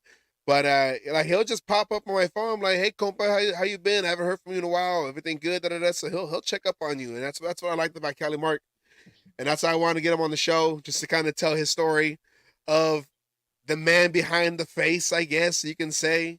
Oh, the man behind the meme. The man The man behind behind the the meme. Funny with the Raiders picks, especially in the first round. That meme has been every time they do the pick, you're going to see that meme for the next week at least. So Yeah. I'll tell you this, since he's not here, I'll tell you the secret. Pull the picture back up again. Here we go, right here, boom. He's actually farting. That's what's happening right there. He's actually, if you could see his whole body, he's kind of shifting on one leg, and then that was the look he had while he was doing that. So that's the story behind the face. He's not here to verify it, but we're gonna go with that. So if you see him, I'll take it. you can just say like, hey, Deadpool's lawyers have checked that. That's an accurate statement. that one, I'm cool with that one. I'm good with that one. The flag, Yes. can't really talk about that, but the other stuff for sure. He definitely. So you go to draft, you're eating Taco Bell a lot. You know how that goes. It's just the way it works sometimes. oh yeah, want to go to clear out, a little Taco Bell burrito.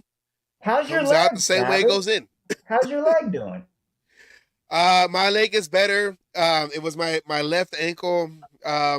When I used to be a delivery driver. Ankle. I wanted to clarify that. We're talking about his actual leg here, not for all you dirty-minded Raider fans out there. Well, no, but that left because I was walking with a cane, and people were seeing me in the last game in Oakland, that tailgate. I was out there with a cane walking around, like, "What's going on? You doing? How you doing?" And then I remember Macho Man went into the ring once on crutches, so I was like, "I'm authentic. I'm bringing the character." That's why people thought like, "Hey man, hey, what's going on, man?" I thought we were going to get Grandpa Savage, to be honest. That's what I thought we were going to see. Well, hey, it's starting to get a little lighter over here. Hey, it's called premature graying for some people. We may look like grandpas, but we may not be at that age. Anything, if you're a man, anything that starts with premature, you don't want to be a part of. Okay, no. You don't want to have that title on you. Okay. Hey, sometimes you have no choice. Okay, sometimes you have no choice. Yes. I'm not as old as sometimes you feel like a nut, and sometimes you don't. Okay, so. And then you put the lime in the coconut, and then you shake it all about. What's the point? So, where would Deadpool be located? When will we see Deadpool out there again? Part 3 is coming out soon, so yeah. So I'm working on new gear. Got some new gloves that look great. Oh yeah. Got it. Couple new masks I'm going to be releasing this year. I got the boots, I got the belt, I got some cool new stuff that we're going to be bringing out this year to take it up a notch because, as you pointed out, Deadpool Wolverine coming out this year, so it's going to be a lot of fun. So taking it up a notch for that.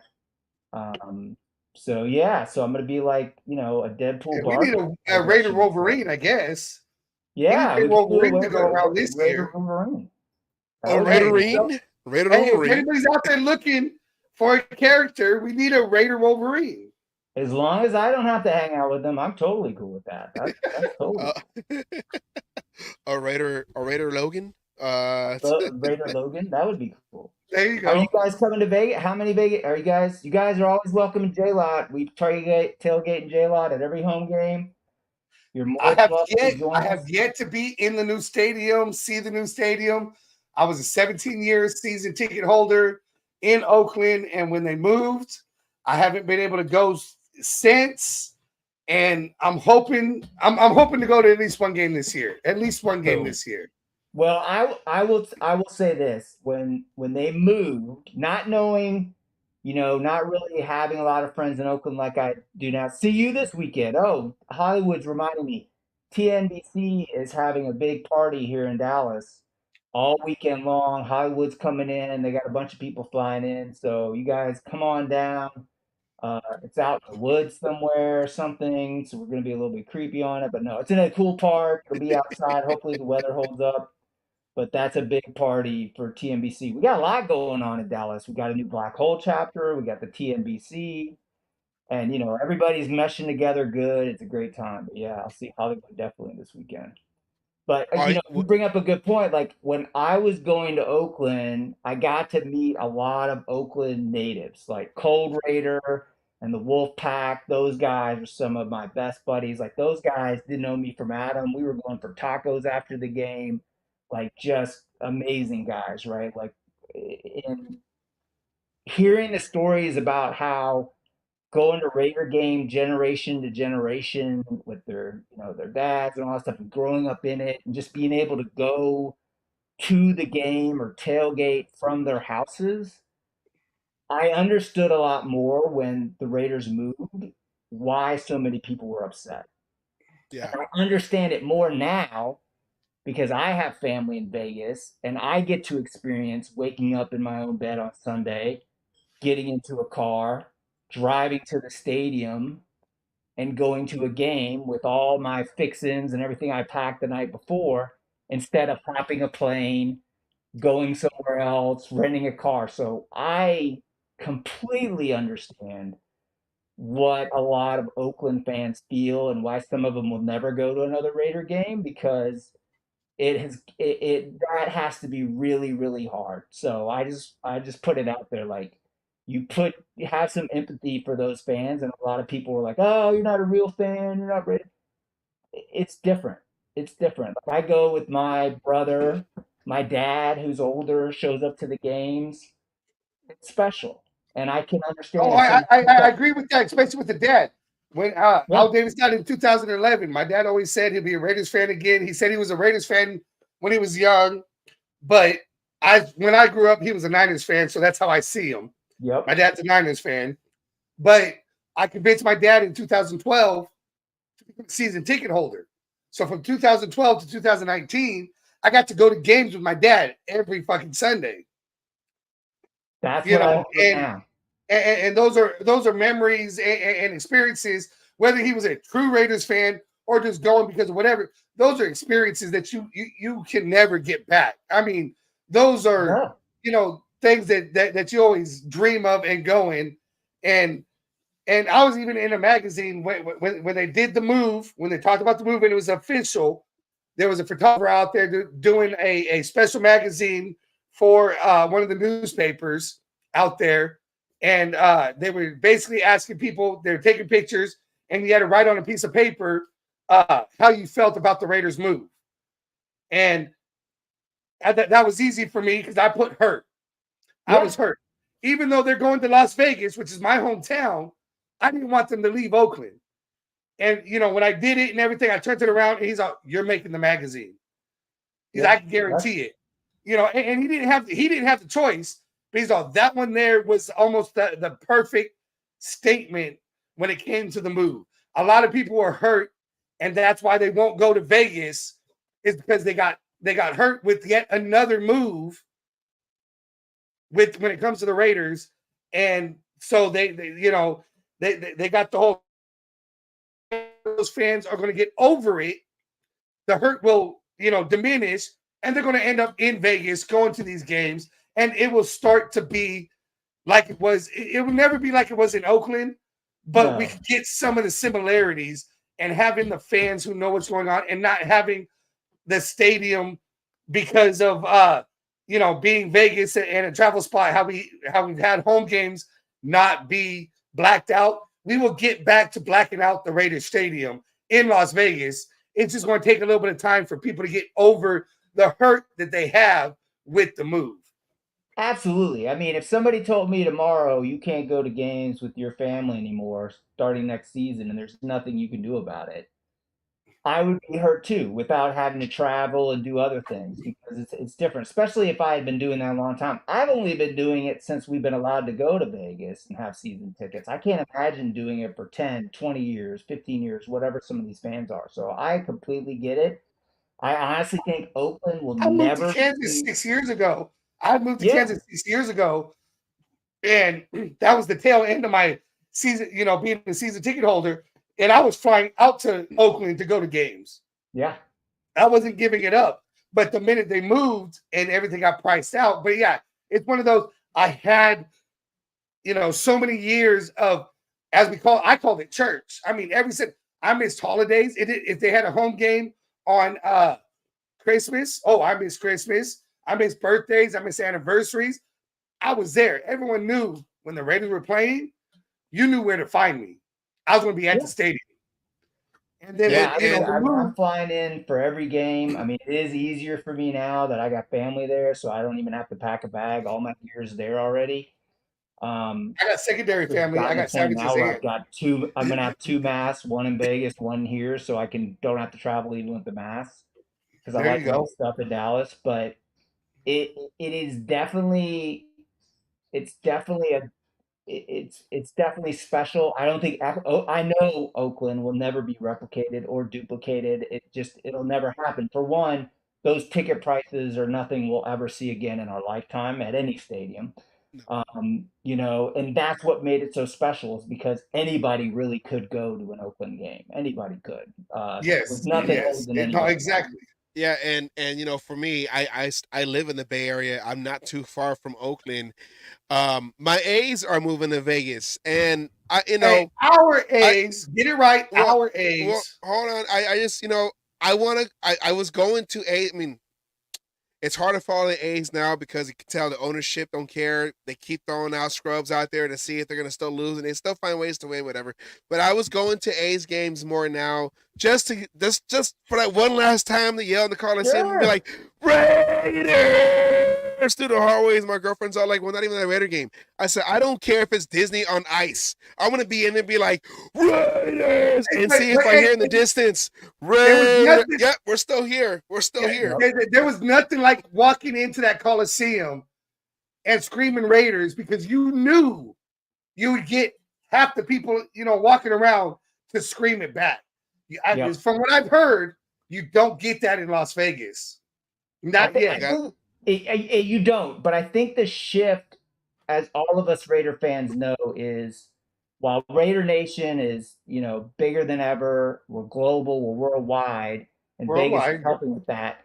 Those players that put their bodies on the line every single week deserve the state of the art headquarters, training facilities, and everything else. Because while I didn't mind sitting on a metal bench and eating from those nacho trays and those concession stands, it didn't bug me at all. In fact, I kind of liked it.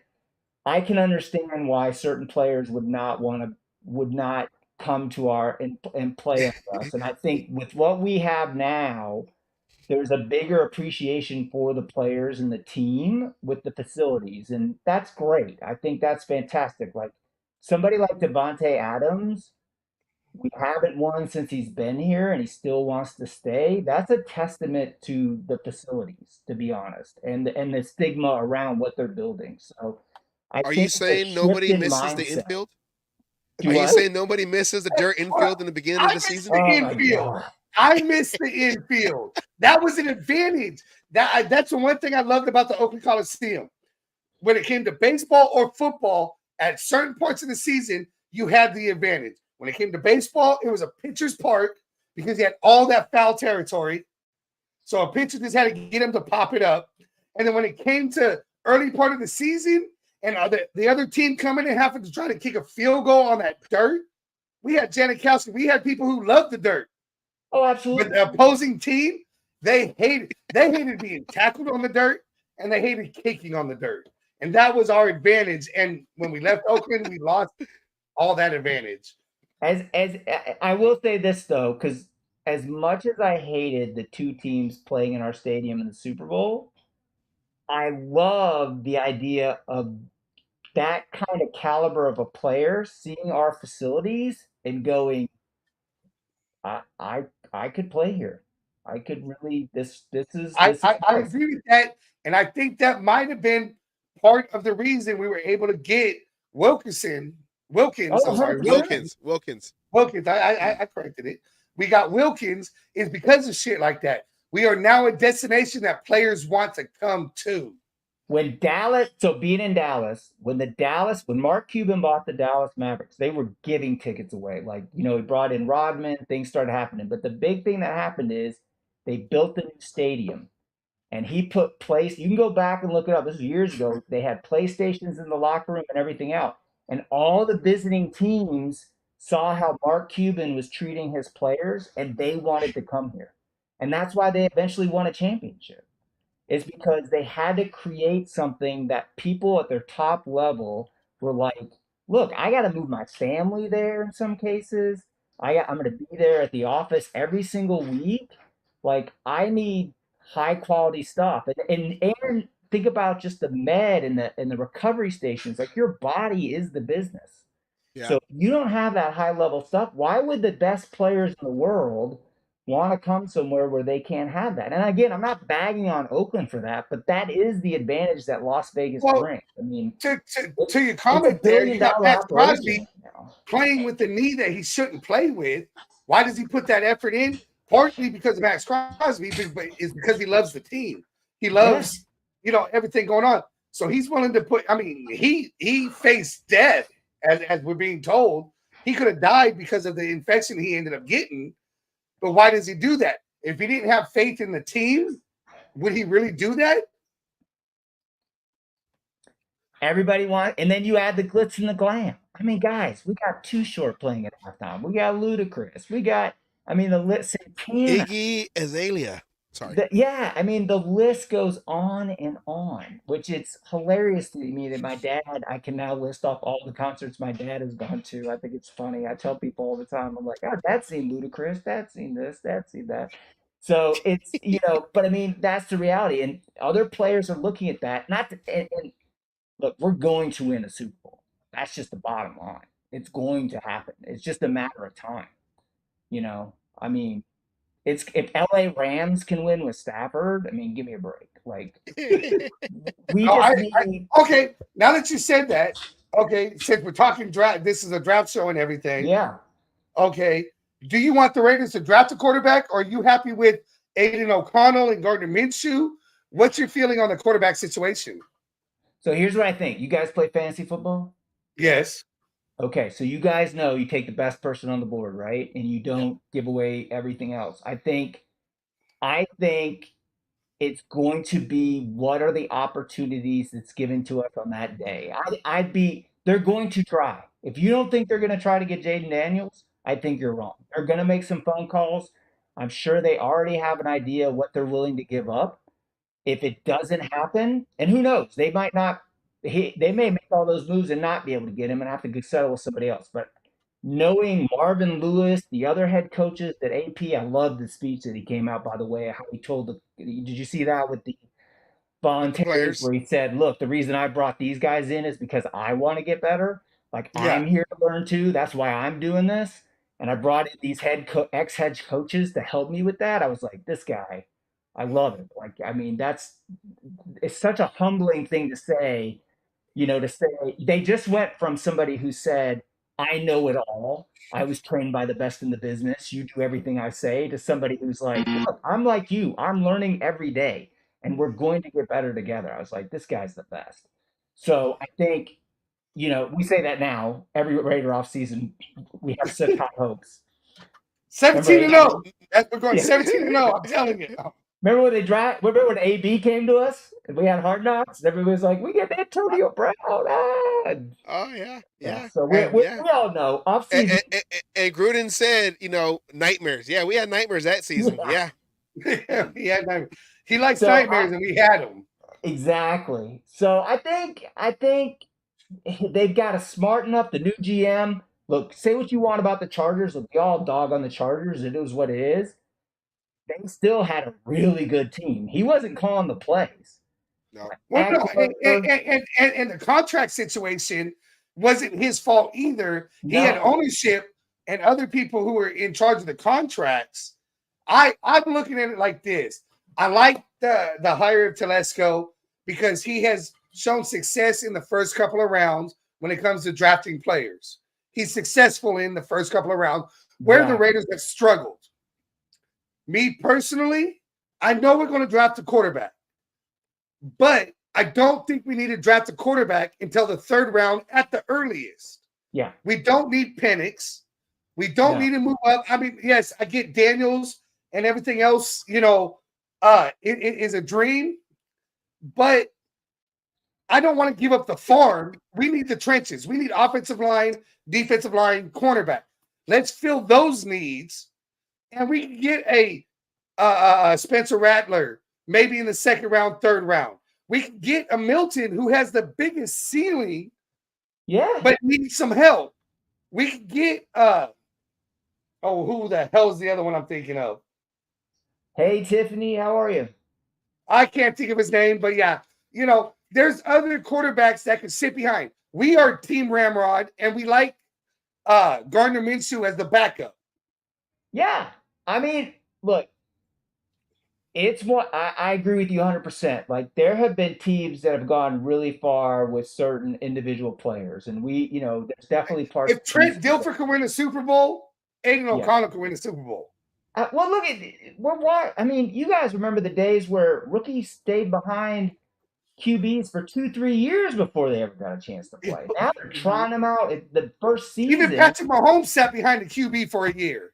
Absolutely. Tom Brady? Come on. I mean, yes, I said his name, I know, but yeah, well, you know what? We can say it now. He's retired. It's a fumble. We all know it. Don't hate the player, hate the game, right? It's I mean, Brett Favre, Joe Montana, Steve Young. I mean, you want to start, even Peyton Manning sat for a majority of his first season. Well, what's the statistic? I saw something the other day that they said over the last, I forget how many years, 20-something years, 11 first-round quarterbacks are still playing, and most of them aren't any good. Like, are either still playing on the rookie contract or have gone somewhere else. Like, it doesn't translate because, as you guys know, and anybody knows about football, and Jamarcus Russell is a perfect example. You have to be smart. This is no joke. Like, these guys, those playbooks are serious business. And if you've just been getting off of, my favorite is Johnny Manziel. I knew because my team, I'm a Razorback, Mike Evans. I used to watch Mike Evans and Johnny Manziel that whole season. And I always said, like, Johnny Manziel is throwing up trash. Mike Evans is the one making stuff happen. Like, this guy is ridiculous. And when they get up, sure enough, what happens? That guy throws all his talent away because he doesn't study. He doesn't want to do that. So it takes more. You don't know who the person is. Just because they have talent doesn't mean they're going to make it. There's plenty of great Vince Young. I mean, the list goes on and on of great quarterbacks from college that showed out, that got to the NFL and just did not move the needle at all. So I'm not stressing about it. I mean, I want to win, but as you guys know, I hope we can all look at the draft at the end of it and go, I'm happy with that. That's good. Well, I'll be happy if we start with the trenches. I mean, we've been Team Ramrod. We both have said, imagine we saw what he could do, and he progressed during the season. And imagine what he could do with a full off season as a starter or even a backup, learning with the ones, doing all this shit. Everyone's talking about mobility, but a lot of people don't understand mobility versus a running quarterback. Everybody wants a running quarterback, and that does not. Even Patrick Mahomes started as a running quarterback, but ended up as a pocket passer. Exactly. When he became a pocket passer is when he started winning Super Bowls. When he was running first, he had no success. Well, and it's like you said, the cornerback from Alabama's out there. So, that would be like our secondary, let's be honest. Like, I love Arnold? Jackson, all that. What's his name? Taron Arnold? Arnold? Is that what his name is? Yeah, From Arnold. Alabama? I know his last name. It's Arnold. Yeah. Yeah. That would be perfect. Or even an That'd be a offensive good one. lineman on the right side. Get us some offensive linemen because that trenches protect O'Connell. We've proven if you protect O'Connell, he can start picking apart defenses. Oh yeah, Latham, J.C. Latham from Alabama. Latham is another one. A lot of people want Penix, but they don't realize he's a left-handed quarterback. If you don't solidify that right side, a left-handed quarterback's going to get destroyed. And that's going to be the hard part because I think Penix will drop to us. I think I'm not a big Penix fan, but I think there are a lot of people that want him. But I do think he will be available by the time the 13th pick. If we still are holding. Oh, he'll be available 13th. But I think you can get him with the 44th if you really want it. Yeah, second rounder. I mean, I wouldn't be. Why even go that far? Build the trenches, and then you can turn around and get a Spencer Rattler, Milton. You know, somebody who could sit behind who we have now. Yeah, learn for a year or two, and if he's truly better than O'Connell and Gardner, then he could step up and take us to the promised land. I mean, I think we're only a couple of years away from a Super Bowl. Yeah, I agree. I think also, listen, we all saw the schedule the NFL gave the Rams that year that Stafford went, and we all know the NFL wanted LA to win a Super Bowl so that the Raiders wouldn't be the only ones. They need LA. They want LA. They really want Vegas. And I think if everything goes in our favor and they give us a good schedule one of these seasons, we could definitely have a way to go. I mean, the Chiefs, look, we beat the Chiefs without throwing a single offensive touchdown. Well, I was at that game. Think about that. And what a lot of people don't realize was that the weather played a factor in that game. It was cold that fucking game. Yeah. Well, you guys know, look, I know they say defenses win championships, and I don't disagree with that, but the reality is this. When you get to that level, and we saw it this last Super Bowl, mastermind coaches, they win Super Bowls. And unless you're somebody that's willing to take a risk, and we saw that with the Eagles back in the day when they did it. So there's two different schools of thoughts. But I mean, Andy Reid, we followed his career at Philadelphia, and then we know him well from. I mean, he's no joke. Like the guy, he takes halftime adjustments extremely seriously. He knows how to move his players around and how to read the game. That's what AP's biggest challenge is going to be if we get to that level, is getting in that chess match, regardless of what you got on the field, and being able to pull that stuff. That's the piece that we need AP to really to learn, because if we got to go through that, it's going to be, and that's what I loved about. I told everybody, I was like, they're like, "Are you behind AP?" And I was like, "If he beats the Chiefs, I'm 100% behind it." And sure enough, he did in a fashion that I never thought would happen in a million years. Yeah, they made Mahomes, all that stuff. Defense in the running game travels, and that's how we beat the Chiefs. We beat them with defense and the running game.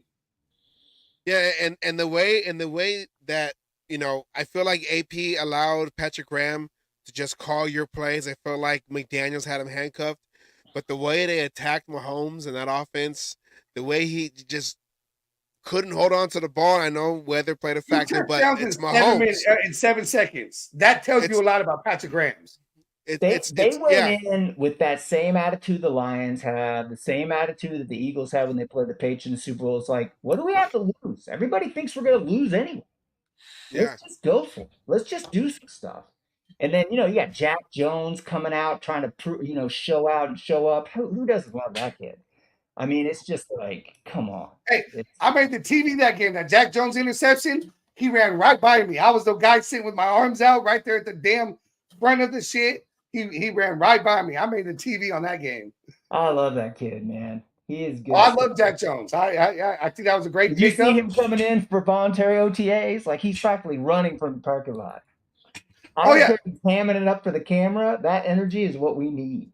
I love the fact that AP put his job on the line for Jack Jones. Oh, yeah. He said, bring him in, and if he don't work out, you can fire me too. Yeah. Yeah. That says a lot about your coach right there. When he believes in somebody, he's willing to put it all on the line. Look, we all know as Raider fans, finding a coach that the players love and the Raider Nation loves is half the battle, right? Like Yes. that's half the battle. I mean, so we've already got that out. So all the focus he needs to do is on winning and focusing. And I think he's built a real. I mean, I Cliff Kingsbury would have been, that was kind of a weird change of, or what? Not Cliff Kingsbury. Oh, what's his name? Who was the guy we had and then we didn't have? Getsy. Yeah, Well, we had Kingsbury. It Kingsbury. was Yeah. Kingsbury. They I announced think like- it, and then it was for like a losing day and a half. Kingsbury, yay! And then it was like, no. Oh no, I think it was good losing Kingsbury. I don't think he was a fit for us for what we were wanting to do. I'm willing to see what Getsy has. I'm not sure about Getsy, but I'm willing to see. But I think Kingsbury did not fit what we wanted as a team or with AP as far as an offense. Yeah. Well, and I think, they obviously, it was pretty telling that they weren't willing to sign him on to a full-time, a longer than 2-year deal, because I think AP realizes, like, look, this is his shot, and if it doesn't work out, they're gonna move. They're gonna move on AP. Like, I don't think there's any doubt in my mind that if this season goes the ways, AP will not be here next season. Like, it's just, there's no doubt in my mind that's going to happen. So he's getting a shot. He got a lot of grief because he's only got, what, 2 years? I mean, he's been coaching for a very small period of time. There's a lot of doubters. Yeah. So I love it. It's the Raider way. Like, let's see what we got. But as you guys know, things can turn really quickly. Yeah, and I And feel like these that's fans can get why really angry really quick. that's why they hired Telesco, a proven GM that we haven't GM. had since Al Davis. So Mark And I'll Davis say is it really here, hold on, I'm going to say it here. I believe in Telesco. Telesco has been proven. He's been proven on his first couple rounds. He knows what a quarterback is. And I know there's speculation because they he froze. with Gardner Minshew and Aiden O'Connell. And I believe in Telesco. If Telesco, who's worked with Jim Kelly, Peyton Manning, Phillip Rivers, and Herbert, I mean, he's dealt with some decent quarterbacks. He has an eye for the quarterback. And if he thinks AOC has the fucking is our guy, I believe him in 100%. I think you look at Telesco's draft picks and what they became, the guy has an eye. And I was a big Mayock fan. I followed him. I like Mayock too. I was always a Mayock guy. I think the problem was Gruden was too. I mean, Mayock will even tell you he had to put tape in front of Gruden to even look at Josh Jacobs, like even get him to even even think about it. So I think the fact that they bring in Telesco to say to AP, don't worry about this part of it. Pay attention to this other stuff. Oh my God, you're gonna make me cry. This 2021. Look at that one. Yeah. I would say the 2021 is the heartbreaker, right? Like, yeah. Amik Robertson signing with the Lions officially. That 2020, all them guys are not even on the team. Yeah. Anymore. I mean, if like Max Crosby, Foster Moreau, Hunter Renfro, which who knows what happened there, and Josh Jacobs, that's all Mayock right there. Like those were the guys that he was pulling for. Like, and I think they had a lot of hope there. I was sorry to see Renfro I mean, I get it. He kind of fell off the side. I don't know what happened there. Because God, you talk about somebody who had the brain and the moves. I just don't know. But I mean, it was kind of like Wes Walker, right? Like there was a moment where Wes Walker was the shit, and the next thing you know, he was gone. So I don't know. The slot receivers, we'll see. But yeah, it'll be interesting. I buckle in for every offseason, enjoy it while we're 0-0. And then, as you know me, I'm like you guys. I'll be at the game. I mean, I went to that Steeler game in Oakland when we had won 2 games that season. 2. And we were at that Steelers game, and that place was packed full of Steelers in Oakland. Terrible flags were everywhere. and we won that thing, and it was amazing. And I will always, I mean, it's like that's what I do. I'm gonna go. Does it? I'm there for Raider Nation. I'm there for you guys. I'm there for the players. I'm there for whoever. I mean, it's just fun. Okay, so So last question. You said the draft. Let's see what we get. What's that in your opinion? What would be the percentage that after let's say we do pick on 13, that we make this face? honestly, I hope I never have to look at that face again. Like, or are you talking about this actual pic? This actual? Yeah, no. The reaction. Cleveland Farrell. Who the hell? I really want to believe those days are over. I want to believe that when we hear the first pick, other than the people who think we should get it, because look, we don't know what goes on in the back rooms and whether we're going to get the trade up or not. And there's going to be a lot of disappointed Raider fans when if pick 1, 2, 3, 4, 5, 6, all the way down to 13 go by, and it's not us. Yeah. Like there's going to be a lot of people, and that's going to be the big story, right?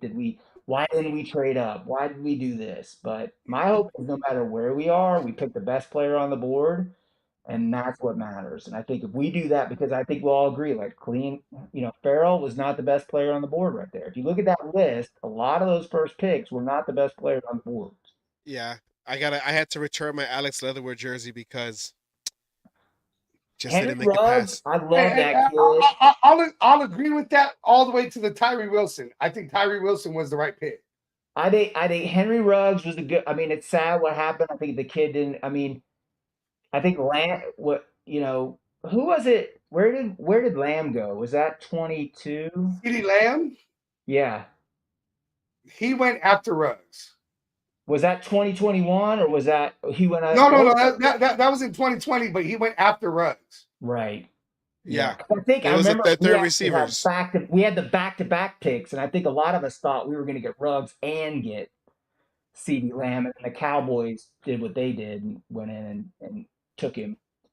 But yeah, I think Ruggs is such an unfortunate incident. I mean, we all knew moving to Vegas would have consequences, and everybody I've ever talked to, I have had family who either work with somebody that knows him or have met him in some capacity or another. They all say the same thing, that he's just the sweetest kid. And it's just, a split judgment that just ruins, it was bad judgment. It's unforgivable. No, and it is, and he's paying the price for it right now. Yep. I mean, it was unfortunate. I mean, hindsight's 2020. I mean, Ruggs, I think, could be. I mean, you gotta remember, CeeDee Lamb's almost on his way out in Dallas. Dude, we all saw that game. He turned on the burners, man, and did that. Oh my gosh! I mean, it was just like. Me personally, in this draft, I wouldn't mind seeing us trade back. There's a lot of offensive linemen we can still get. Trade back, get a couple more picks out of it, and go from there. I don't want to see a quarterback. I don't want to trade back up for Penix. I think Penix is injury prone, and he doesn't have the football IQ right now. I'll say it right now. If he, go, but if you pick Penix, everyone in Raider Nation is going to ask him to start. The minute O'Connell slips up, Gardner Minshew slips up, they're going to want Penix, and Penix needs to sit behind somebody for at least a year or two, and he's not the answer. And moving up, Minshew won 9 games last season. He did. I like Minshew. I think Minshew has a chance to beat out O'Connell. I think O'Connell does beat him out. Does he when he talks? Doesn't he give you a little stapler thoughts?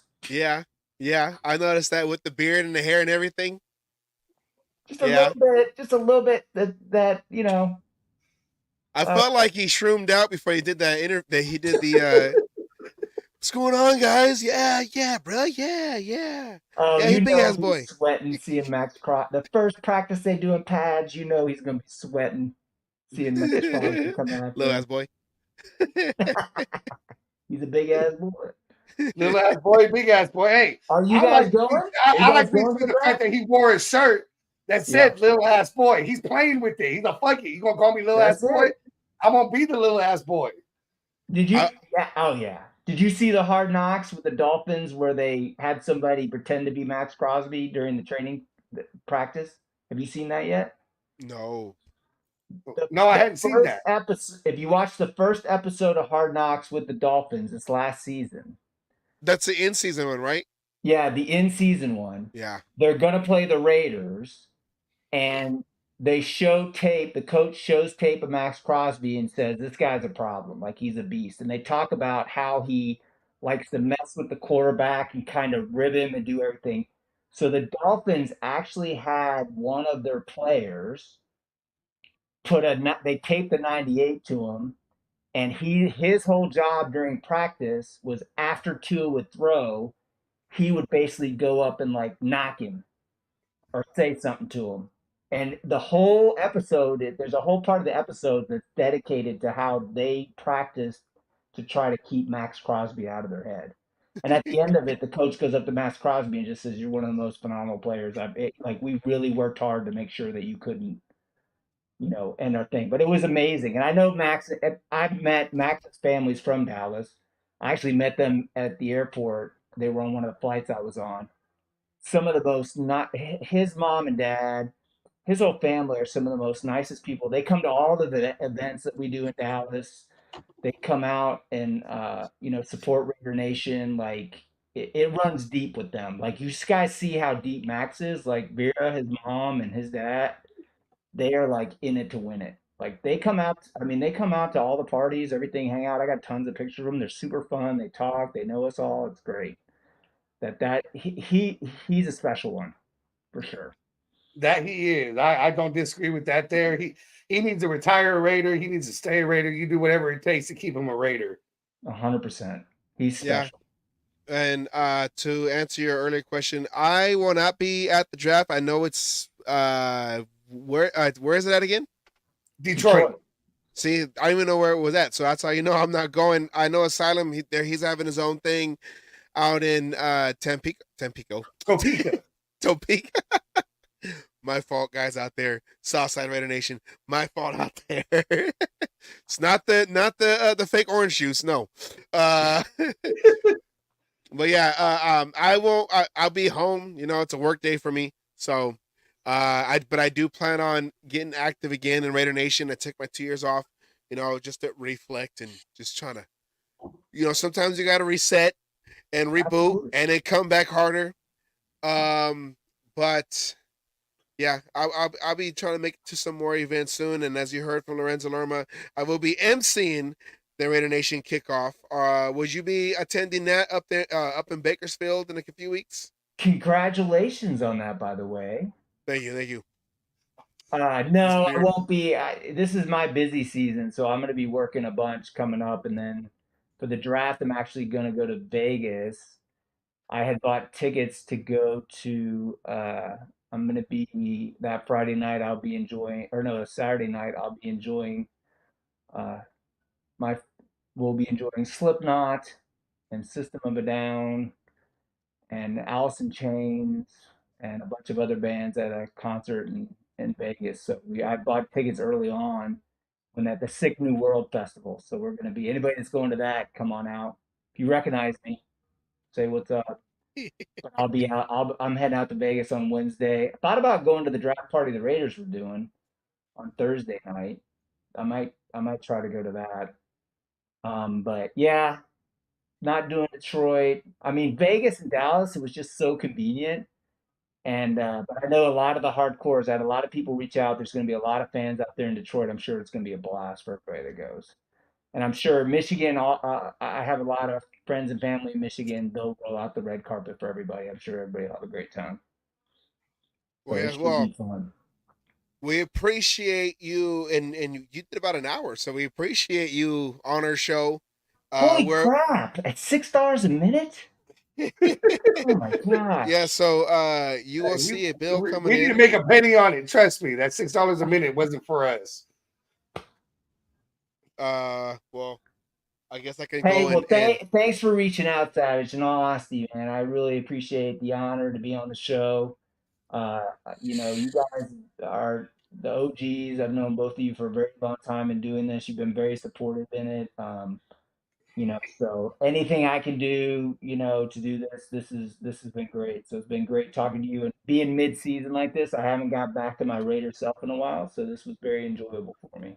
And for everybody that's watching, I know I saw Raider Rhinos out there. I saw Rick out there. I saw a bunch of people out there. Also, Tiffany was out there Hollywood. from ESF. So there's a lot going on out there. So you got a lot of good people watching too. So Space so Beast. Now that's a cool name. And he's got Iron Maiden up in there. I like him already. well, yes, we appreciate it, and thank you. I know it was last minute, but I appreciate it. Yes, we appreciate you coming on. Anytime, fellas. Anytime. And if you're watching Cali-Mark, it's all good. I do want you on the show soon, because compas, I want you on the show. We can still talk about hold on. I'm not a compa yet. What do I gotta do? You gotta make this face famous, okay? I can do that face. Yeah, you gotta get Fartface on. He's really good. Well, thank you very much. Thank you very much, Deadpool Raider. Where can we find you on social media? Social media, you can find me at Instagram, Deadpool_Raider, because they took my other account. Don't get verified, kids. They want your real name, and if you don't give it to them, they get pissed off. So don't do that. Then on TikTok, you can find me at Deadpool Raider. On Facebook, I'm also Deadpool Raider. On MySpace, you can't get to that account anymore. On Twitter, I'm also Deadpool Raider, all one word. So hook me up anytime. Come check me out. I've got a YouTube channel, but nothing cool like what's going on here. So I might have to hijack your guys' stuff and broadcast it on my own so I can steal some followers. Oh, feel free to broadcast it. Feel free to broadcast this show. Please. I mean, you got our permission on that one. Absolutely. And make sure you like, share, subscribe. We got Deadpool Raider on the show. Come on, like, share, subscribe to the Cage Match, and then go to Deadpool's social media accounts. Get him up there. You're a Raider Nation celebrity. TNBC 420. 420. Thanks, guys. Appreciate it. Yes. I'll be doing something on 420, but unfortunately I won't be at the TNBC party. 420. There you go, right there. Oh, yeah. I didn't think about that. Hey, 420, we can all be like little ass boy. Just walk around. Hey guys, yeah.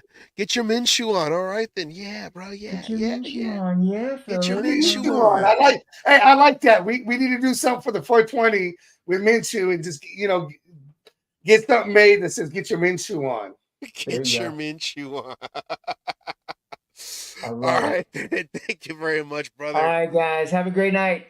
Thank you very much. We appreciate it. Again, we appreciate it more than you could even believe. Anytime. All right. Okay. See, I'm sick and tired of you trying to take my spotlight. All right, then, right there.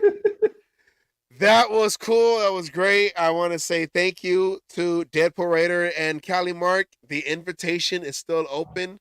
I know you was having internet troubles. He was messaging me because I hear, it was the whole area he was at. You can understand that, and if there was we had a blackout here a couple of weeks ago and my internet wasn't even working. So, it's all good. Hey, Cali-Mark. Hey, I had a dial-up problem, I think right before the week before that. So, shit happens. Yeah. That high contact though. Well, we did go over about half hour. We kept saying when we do our little production meetings over the phones throughout the week, we got to stay on the 2 hours. You're not going to cut off Deadpool Raider, okay? Oh, hell no. That was a hell of an interview. I want to reiterate, thank you for Deadpool for coming on. I mean, he kind of made the show there. I'm not even going to lie, And also Lorenzo, too. Lorenzo Lerma. Yeah, Lorenzo, too. And I want to congratulate one last time Tonette and Anna for winning the tickets, because you know what? They've not only watched the show and listened to what you needed to do and did what needed to be done, they both won Black Hole tickets, Black Hole section, tickets to the event. And either get a hold of me or Oakland Raiders Savage or Lorenzo Lerma, and give us your information, and we'll get those tickets sent to you. Yes, and we appreciate the participation to Tonette and Anna. Both winners of a pair of tickets in the Black Hole section at the Raider Nation. See how I kind of segue right there? At the Raider Nation. They're winners of the VIP tickets. That's what they are. They're the VIP tickets. They're not the general admission. They're the $60 tickets. Yes, the VIP Black Hole section at the Raider Nation Summer Kickoff 2024 10th year anniversary. As you heard from Lorenzo Lerma earlier, that he wanted to make his mark and hit 10 years, and here we are 10 years later. It's supposed to go, it will be a big event, and that is going to be another and just remember, this might be his last event. So if you ain't got your tickets yet, get your tickets, because this might be the last time you get to experience this. Just like the last game in Oakland, I remember that Monday night game when the Raiders beat the Broncos. We all thought that was the last game in Oakland. We all went to that one. That was on Christmas. Make sure you go to this one. That was on Christmas Eve. Make sure you go to that. I remember that, because I went over there. It was raining in the beginning of the game, but then it was raining. Raiders scores, especially that one kickoff return. Anyways, make sure you go to Summer Kickoff 2024.eventbrite.com, May 11th, Kern County Fairgrounds, Bakersfield, California. And this event will be indoors, so weather will not determine, they will not affect the, it will not affect the event. It could rain, it could be hotter than hell, but you know what? You're going to be inside, comfortable, having one hell of a time. And I know I could say it just like Savage could say it. Lorenzo Lerma throws one hell of an event. It is not something that you want to miss. If you got a chance to make it, go, because it is worth your time to go. And remember, right now, you go into that website, general tickets $10. This is just to get into the gate. VIP, what'd you do? Oh, I'm sorry. Sorry.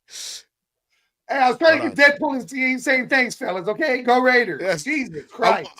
I'm over here trying to do a commercial over here. Okay. Dagnabbit. General tickets $10. I'm trying to say thank you, our friend, onto the show and wanted to show props. I was trying to give him the props. God damn it. So yeah, $10 is the general admission to get in. If you want to go for the VIP tickets, that's $60. But remember, to get the autograph of Jacoby Myers, Divine Diablo, and DJ Turner, that's another extra separate ticket, $100 ticket, to be guaranteed to get those autographs. And you also want to come and see legends like, hold on, let me take this down. Legends like Ira Matthews, Willie Jones, Ricky Williams, Michael Alexander, Jeff Barnes, Greg Townsend, Reggie Kinlaw, Mike Ciani, and of course, two-time Super Bowl winning, Super Bowl 15, Super Bowl 18, two-time winning Super Bowl head coach Tom Flores, first ever Raiders starting quarterback in franchise history, the first ever minority, which I don't really care for that word because I am a minority, but now we're the majority. We're taking over. All of us, there is no more. We're all minorities because we are mixed. Bunch of Milanos walking around. The first minority head coach, and also the first minority head coach to win a Super Bowl, and not only win one, he won two, and finally he got his recognition a couple years ago. He got into the Hall of Fame. Finally, Tom Flores will be over there. And I remember, well deserved. Now remember, that's also part of the alumni. That's not part of the ticket, the $100 ticket. That's not a guaranteed autograph, because Tom Flores, as you know, he is up there in age. I'm not trying to say anything about that. No ageism going on. If you can, I've got 3 of Tom Flores' autographs, 2 of them with the Hall of Fame inscription. Get them while you can. That's all I have to say. All right. With that, also, Dubby, when you think of wins, think of dubs. When you think of dubs, you think of Dubby. Get your Max Crosby energy on, or if you don't want, then you get your Minshew on for 420. Just mellow out, chill out, bro. Yeah, man. Yeah, man. Little ass boy, he's a big ass boy. Any last words, comments, convictions, all that other stuff? No, Asylum. I just want to thank Lorenzo Lerma and Deadpool Raider for coming on. It was an honor to have them on. You know, I think we had a hell of a show. Thank you for everybody in the chats that was there. Of And course, again, yes. congratulations to Tonette and Anna. It was well Happy deserved. birthday, You guys godmother. did. You know, you guys did what had to be done. You guys listened to the show. We appreciate it, and congratulations.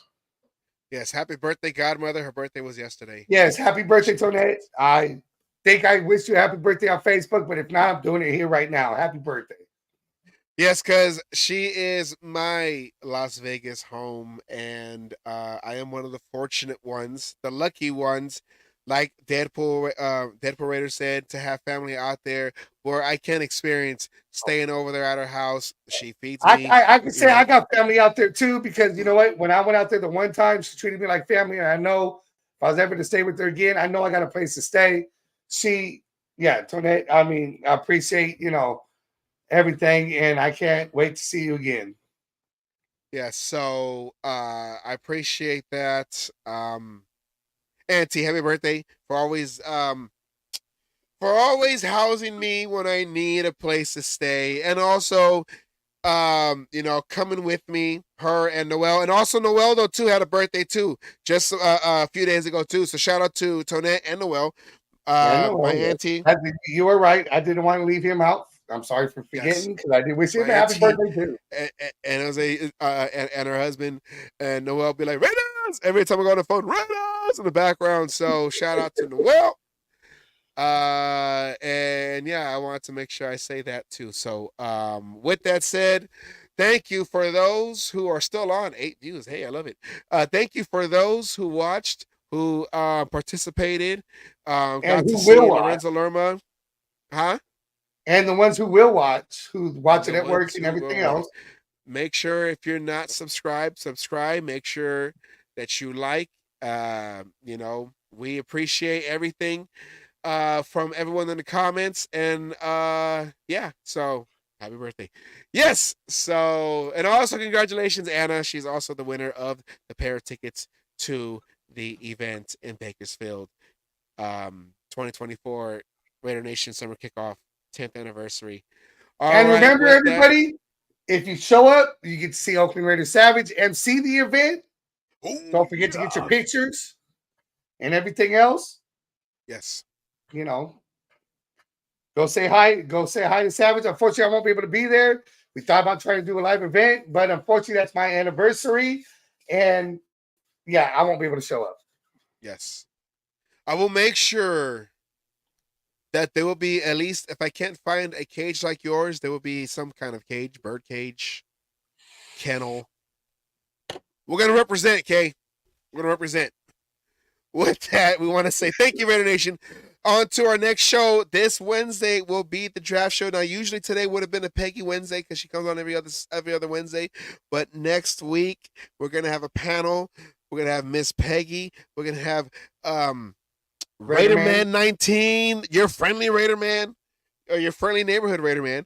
We'll have him on there. Possibly one other guest. And possibly one guest that we all know and love. And so with that said, thank you, Raider Nation. Thank you very much. This is the Cage Match Show. Until next week for the special draft show.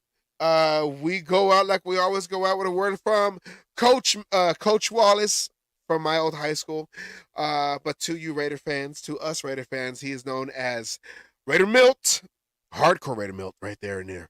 All right, with that said, thank you very much, Raider Nation. We appreciate it. Come back next week, the draft special. Thank you very much. Have a good night. Peace out.